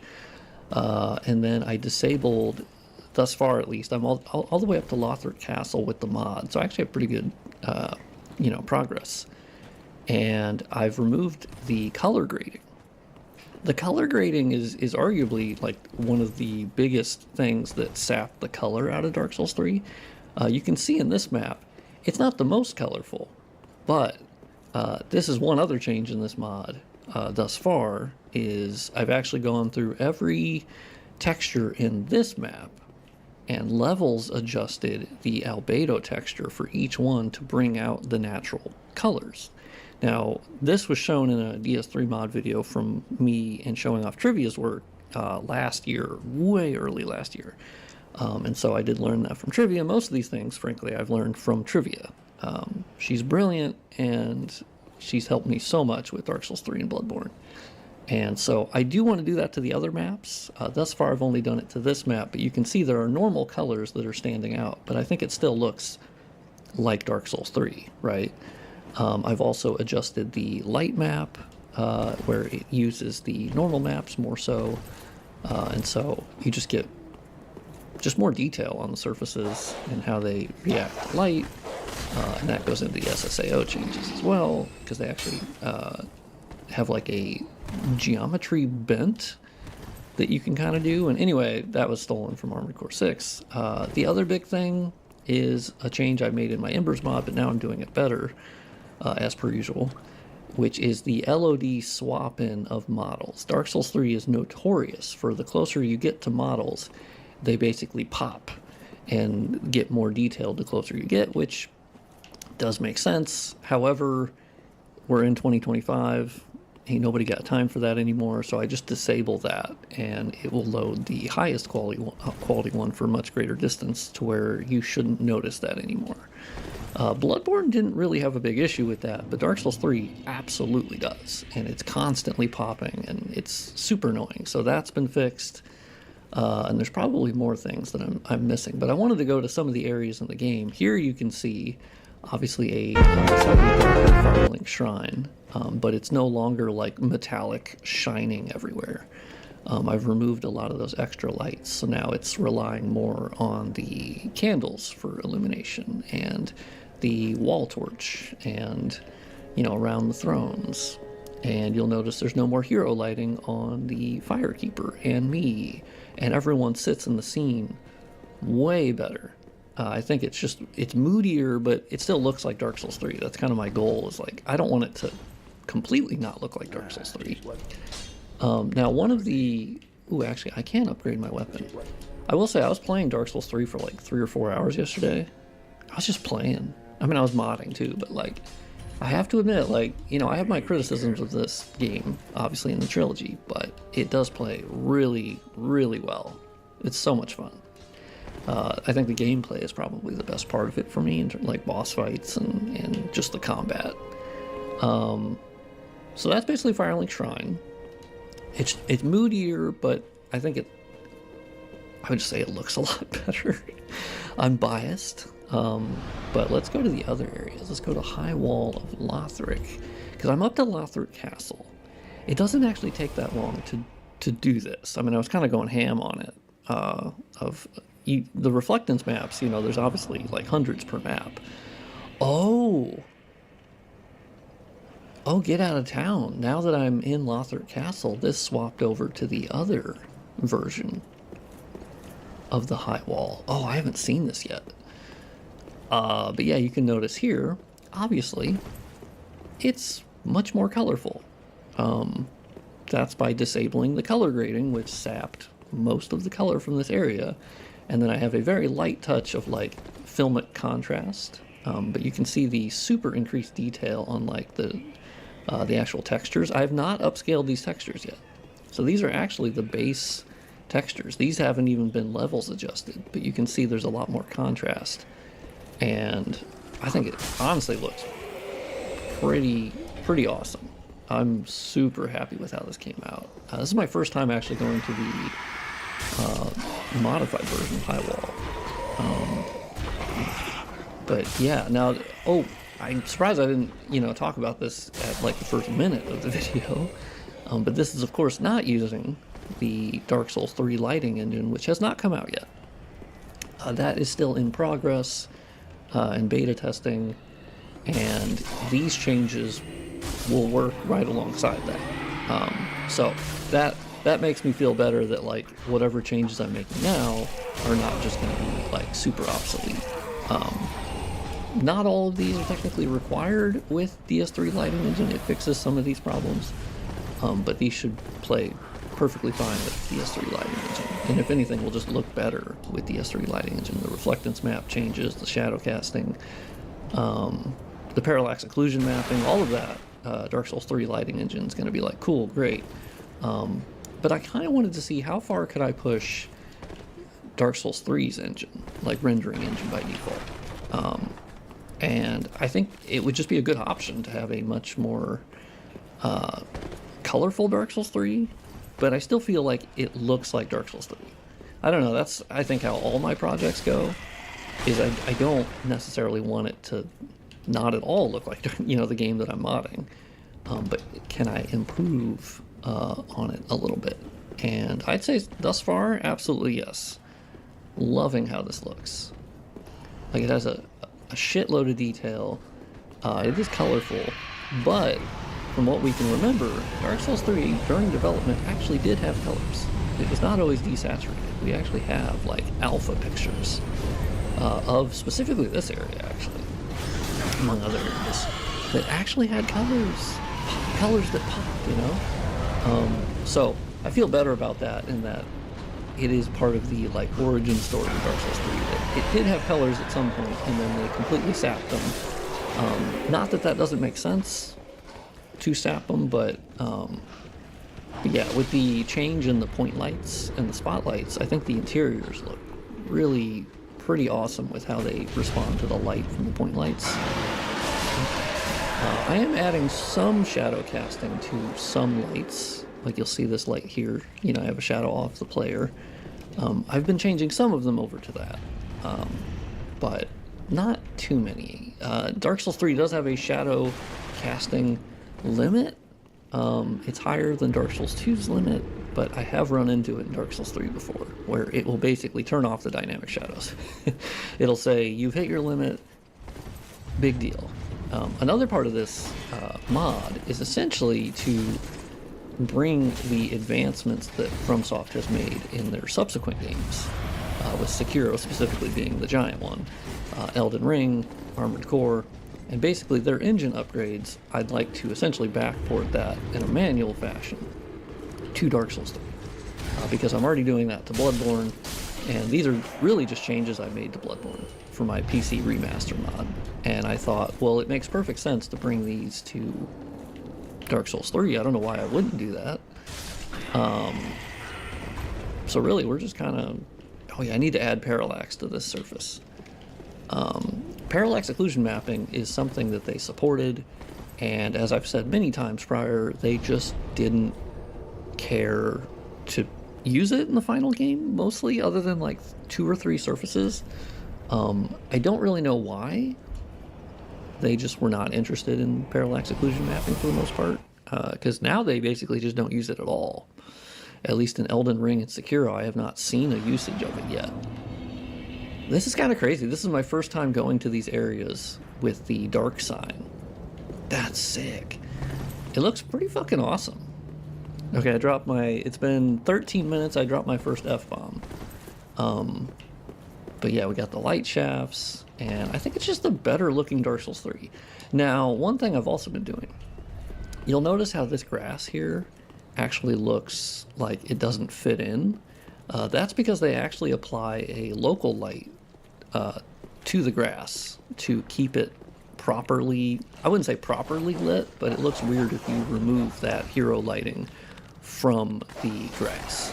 And I learned that the hard way, because I do know there's going to be people seeing this video that are going to be like, oh my god, how many mods does he work on? Couldn't he just finish one of them? And I totally understand where that's coming from. However, by working on this Dark Souls 3 mod, I figured out why the grass was too dark in my Bloodborne mod. And that has to do with the removing of hero lighting. Well, I removed the hero lighting from grass. I didn't even know that was a thing. And I went, well, shit, okay. And so I actually brought that back to my Bloodborne mod. That's how any of my mods have worked, is I go to mod something else, I learn something from it, I bring it back to my other projects, and like that's where I'm at. Like I can thank that sort of behavior from any modicum of success I've had is from doing that. I do understand it's frustrating for people who are fans, but they're kind of like, you know, it makes sense. God, this looks amazing. This really does. Let's get to the next bonfire, and then I'll show you the other areas, because I've not levels adjusted the albedo textures for basically any map except for the cemetery and Firelink Shrine, because that's pretty laborious. That's opening up every albedo texture. There's hundreds and hundreds per map, and it takes a while, and it brings out the natural contrast. But that's where I was curious, can I do the similar thing without having to adjust each of those? And it turns out the answer is yes. Realistically, you can disable the color grading, you can do exposure changes, and you can get about the same result. God, this looks insane. And really the goal is just a better looking Dark Souls 3. Now, is it going to be better looking to everybody? Well, I don't expect that, you know. I think that'd be a little ridiculous of me to just assume that. Also, this is the Tenchu outfit. I will throw that on. Okay, so let's travel to... Yeah, let's go to Road of Sacrifices. I guess the other thing I do on a case-by-case basis is adding more things to be reflected. Also, the game crashed. That's been happening occasionally, where it'll just crash on warping. I've never really had an issue with Dark Souls 3 crashing. But working on this mod, yeah, and I don't really know why. It's just kind of a thing that happens. So I'm just assuming that's a me problem. I've also had weird things where Dark Souls 3 will just run worse for a little bit. And then you like reload the game and it goes, oh, you're fine. Damn, look at this image. Shoot. Okay, let's see if we can warp. Usually reloading the game and it goes, oh, okay, cool, you're fine. I don't really know why, but yeah, luckily these changes to the G-Params have really helped every single area in this game. Okay, so Road of Sacrifices. Oh yeah, they really do all switch over to the Dark Sign version. I always forget that. This area actually looks pretty similar to the released game. It's just less metallic looking and like shiny. So you get the benefit of those reflectance map changes. But there's still colors, you know. Obviously, I think the biggest benefit of this mod is probably actively disabling the in-game anti-aliasing. And then turning on the TIA, because you get such a clearer image. And also all these areas are not like, I'm not showing like final results. So there's some cases where certain lights are too bright and I need to adjust their radius, right? So that is not like final. So don't expect any of this to be like super final mod progress work. But you know, a huge change is just the changing the LOD pop in for objects, because now you can actually play the game without seeing a million fucking changes. Wow, I didn't die? I kind of thought I would die on that. I'd be real shit. Oh, fuck. Okay. Let's run through here. I think this area looks pretty fucking awesome. Although there are those black things in the reflection. I'm not entirely sure what that is. If it's not, it might not be reflecting the sky. Sometimes they set it to not reflect the sky. This area is actually really weird because they have separate meshes for the reflections. Also, can we agree that the crabs are like the worst fucking, one of the worst fucking enemies in this game? Like, not even close. Also, you might hear my cat meowing a little bit.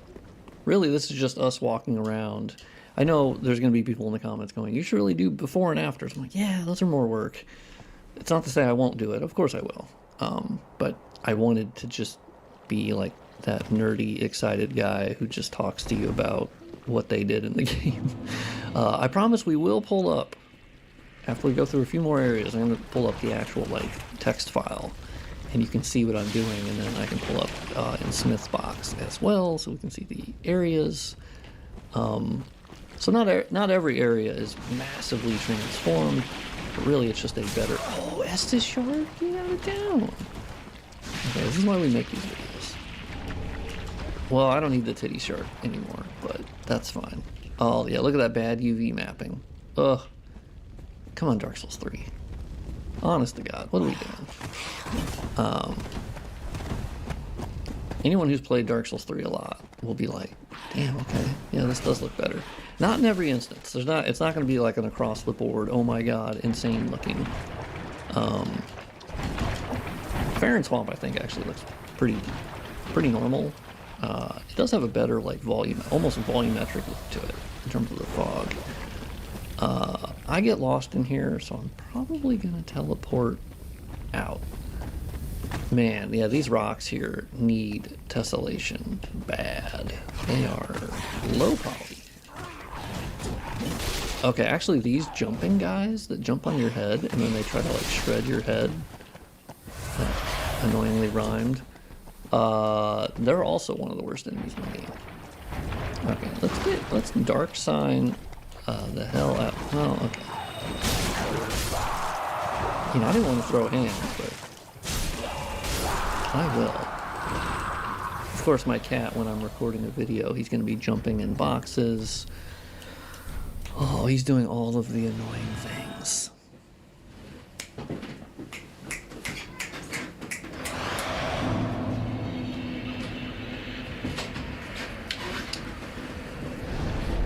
Okay, we've looked at Road of Sacrifices, Farron Swamp. Yeah. Let's look at the Cleansing Chapel a little bit. Just get a nice little look-ski. Yeah, okay, Gale, you gotta chill out, big dog. Okay, so obviously we got our little Cathedral of the Deep. You can see the dynamic shadows moving. Don't worry about that. That's how dynamic shadows being added kind of screws with stuff. Oh, does this have the dark sign as well? I always forget that. But once again, you notice more natural colors. Still, I mean, it obviously still looks like the area that you remember, but it just looks a little bit better. Way clearer. I think clarity is probably also the other big part of this mod, is just changing those settings in the GParam really affects how the image is actually displayed, because by default it's so like unfocused. Whoa! Okay. Let's be nice. Let's be nice. Let's be nice. Let's be cool. Oh my god, I did put the ladder down. You'll love to see it. It's also been some months between my last Dark Souls 3 playthrough, so it's been long enough that like I'm enjoying just playing it as well. But yeah, you get some nice ambient occlusion indoors. That is a nice boost. Okay, let's go upstairs. Oh man, I think I was just speed running through these areas. Did I get... Oh my god, not these guys. These are also on the list of, like, annoying enemies. Oh, I didn't get that undead bone shard? No shot. Damn, okay. I was not getting a whole lot of objects here, was I? Yeah, repair powder, sweet. Yeah, the new dynamic shadows, you can see those. Oh, I forgot to make friends with the big guy. That's bad. You can probably also hear my controller being absolutely demolished right now. Don't worry about it. I will timestamp when I start looking into Smithbox and the text file, because I'm pretty sure that's where people are like, that's what I'm more curious about. It's like, yeah, that's fair. I respect that. Okay, so pretty normal. Oh my god, I almost fell. So of course, once again, it's less metallic, modified reflectance maps for all things, and just better anti-aliasing. Since before, you could barely even call what Dark Souls 3 was using, and Bloodborne, you could barely even call that anti-aliasing. That was literally just like barfing all over the image, and it didn't even really anti-alias that well. It was awful. It's one of the worst visual aspects of Bloodborne and DS3. So actually having a 1440p experience with Dark Souls 3 and being able to see everything and not have aliasing out the ass, it's kind of weird. It's taken some getting used to, because I'm like, damn, this just looks really good. This just really pops on my screen, and that's what I've always wanted with Dark Souls 3. Now this room is an example where I need to adjust the light source that's up there. It's essentially too bright, and so the whole room is just basically visible when I do want it to be a little bit darker. So that's one of my changes that I'll have to manually go in and fix. Yeah, Catacombs of Karthus, actually. I do have a side-by-side image that I will show on screen right now, editor from SoftServe, and that will show a before and after. So I do have some before and afters. But big thing you see in Catacombs of Karthus is the removal of all that extra weird light that was on walls and shit. And obviously the reflectance map, it's the same change I'm doing to each map. And I think it just now looks way more atmospheric. Ooh. Titty shard? Large titty shard? Oh, large titty shard. Oh, that's the ball. That's the ball. We hate to see it. Now these little blue point lights that are here. Oh shit, my ass. See, now I'm able to curse. That's great. I don't have my HUD on. Didn't need it. I fucking shredded them. Absolutely demolished them. Ooh, Ember. But yeah, I think that this interior actually looks pretty incredible. It's just bringing out the quality that Dark Souls 3 already had. Oh wow, I don't think I've ever dodged them that way before. Yeah, this looks so much fucking better. I'm so biased, but I don't even care. I'm gonna say it. This looks so much better. This looks like we're in Elden Ring. We're not quite there yet. Their material quality is higher than mine, because obviously they designed it from the ground up, but that's essentially what I'm doing with the reflectance maps. You're just trying to get it to look closer to, oh my god, that's what the bonfire is on the other side. Is there a ball that comes down here? Oh, I know. Yeah, there is a ball. Oh my god, that was close. Okay. Oh, Ember. Okay, ball's gonna come back up, but I will not be here for when the ball comes up. There's no reason to stick around for that. Oh my god. Yeah, I think the auto exposure system also helps with the interiors just being way more atmospheric. I don't think I can actually go anywhere from here. Also, yes, you can see me doing a basic bitch build, which is the Claymore, because I basically just want to make it through the game, because I don't actually have a late game save file. Because Dark Souls 3, for whatever reason, in 2025, the year of our Lord, does not support Steam Cloud Save. It's insane. Can we talk about that? What the fuck's going on there? But I figured giving raw gameplay, yes, raw, Monday Night Raw gameplay, I feel like is usually the best idea for showing off a mod. Let's see if we have another crash. That'd be wild. Okay, so now we got the Catacombs of Karthus, which I fucking hate, but this time it was actually pretty easy. Yeah, let's go to Central Irithyll. Irithyll, to be fair, already looked really awesome.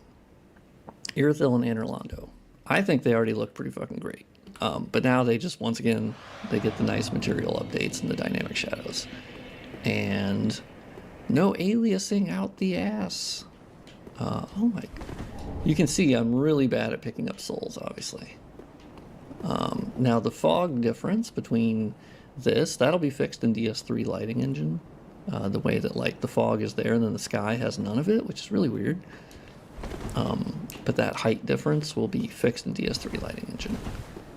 Just think of these as like the under the hood, kind of like material changes that will then benefit even more when Dark Souls 3 Lighting Engine comes around.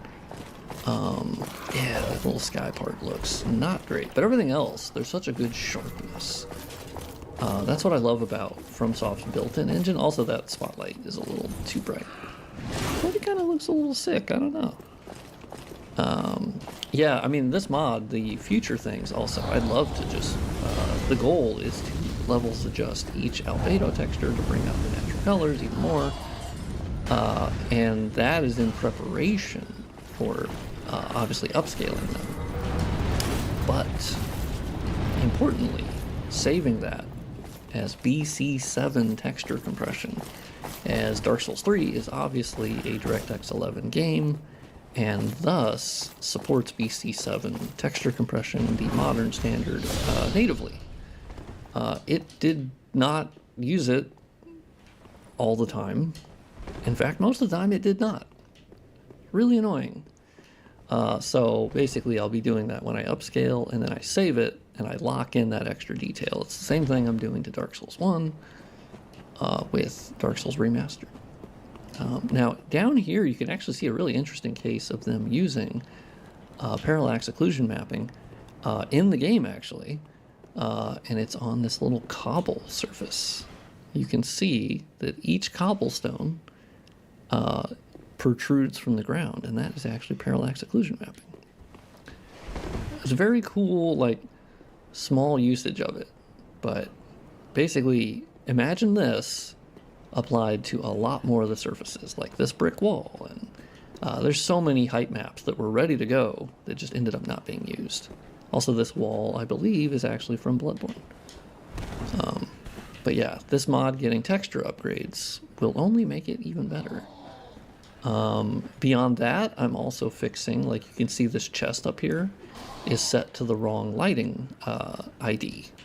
That's common of most chests and certain objects in Dark Souls 3. There's some where they're just aligned to the wrong lighting ID. Okay, well, fuck you. I'm trying to make a video, okay? And that should fix any of those. You'll notice those upon close inspection of most areas in Dark Souls 3. So as I go, I'm also fixing that. And let's go down here. But essentially this mod, I would just like to bring it closer to the games that we already have out. Sekiro and Elden Ring and Armored Core in terms of their visual makeup, at least as close as I can. Dark Souls 3 Lighting Engine arguably will just bring it beyond that. And that'll be even sicker. Let's go to the Irithyll Dungeon. That place actually looks pretty fucking sick. Let's go do that. Let's go down here. Oh yeah, this room looks fucking insane. Like, look at this room now. Oh man, look at all this detail you can see. And all the specularity and the light bouncing. And oh, it's so good. This is such a good looking room, especially with these graphical changes. There's just so much that was being lost to the way that they were processing the image. Yeah, it looks so good in this area. Because, like, this is where you still have specularity, but it doesn't as much look like, oh, it's metallic. No, it still looks like stone, but wet stone, which is what it's supposed to look like. Okay, there's going to be a bad lighting change up here where the shadows are moving. Don't worry about it. That was in the base game. That's just how it works. Oh, yeah, let's go Irithyll Dungeon. It's so sick. I hate this map. I fucking hate this map, but it looks insane. With these lighting changes, oh my god. The ambient occlusion is really shining in this fucking area. But there's just such clarity to the image now. I've said it a million times. If anyone's still watching this. Okay, after this, let's go to the bonfire. Let's see if there's one more area to go. And then I'll pop into Smith Box. And I will show you how the sausage is made. Also, I didn't even get that shortcut. Didn't need it. Bypassed the shit out of that guy. Actually, yeah, okay. The Devourer of Gods bonfire, Aldrich, which I fucking hate him as well. That room looks insane. To be fair, it already looked insane, but now it just looks more insane. Like, look at this fucking room. Look at these light shafts. Oh my god. Look at this. It's nutty. It's fucking nutty, chat. Look at the light coming from outside. Look at the subtle specular. Oh, I feel like I'm just unlocking Dark Souls 3's potential. As it always had potential, it's just the way that they had the renderer set up, and I think they were really struggling with moving to a physically based rendering setup. Like, they just struggled mightily. The only time they actually figured it out was Sekiro. Oh my dude, from the top rope, and he still missed, but you know. Oh yeah, let's go down here, because I actually have examples of parallax occlusion mapping that I enabled. Do I have to lower this? I do have to lower this. Yes, I have to lower it. Although I can talk to Yorshka. I've not talked to her yet. Okay, so let's... Oh, doesn't move? Okay, other side? Other side. Okay, we nailed it. Don't worry about it. Yeah, let's go. Oh yeah, I love the shadows moving. It's so good. Such a peak moment. Fan service, yes, but it's pretty good fan service, all things considered. Alright, let's go down here. And yeah, so we can see it on this floor that these tiles, you'll now notice that there's basically certain tiles that are pushed down, some are higher than others, and that is parallax occlusion mapping. Before, it was completely and utterly flat. And now you actually have imperfections, and there's, you know, higher and lower. And then you have this wall here. We actually have the bricks protruding out of the wall. I need to adjust the height map a little bit. As you can tell, there's that blurring on the edges, because that's like completely new depth that it's creating. But that's once again a height map that FromSoft created. They just ended up not using. So I ended up enabling parallax occlusion mapping easily in the model on the floor, the little stairs here. And then if we go in this room here, which this room I think actually looks pretty sick as well, we actually have this wall here, which I do have a before and after picture that editor from SoftServe, I need you to show this. I have a before and after of this wall where it's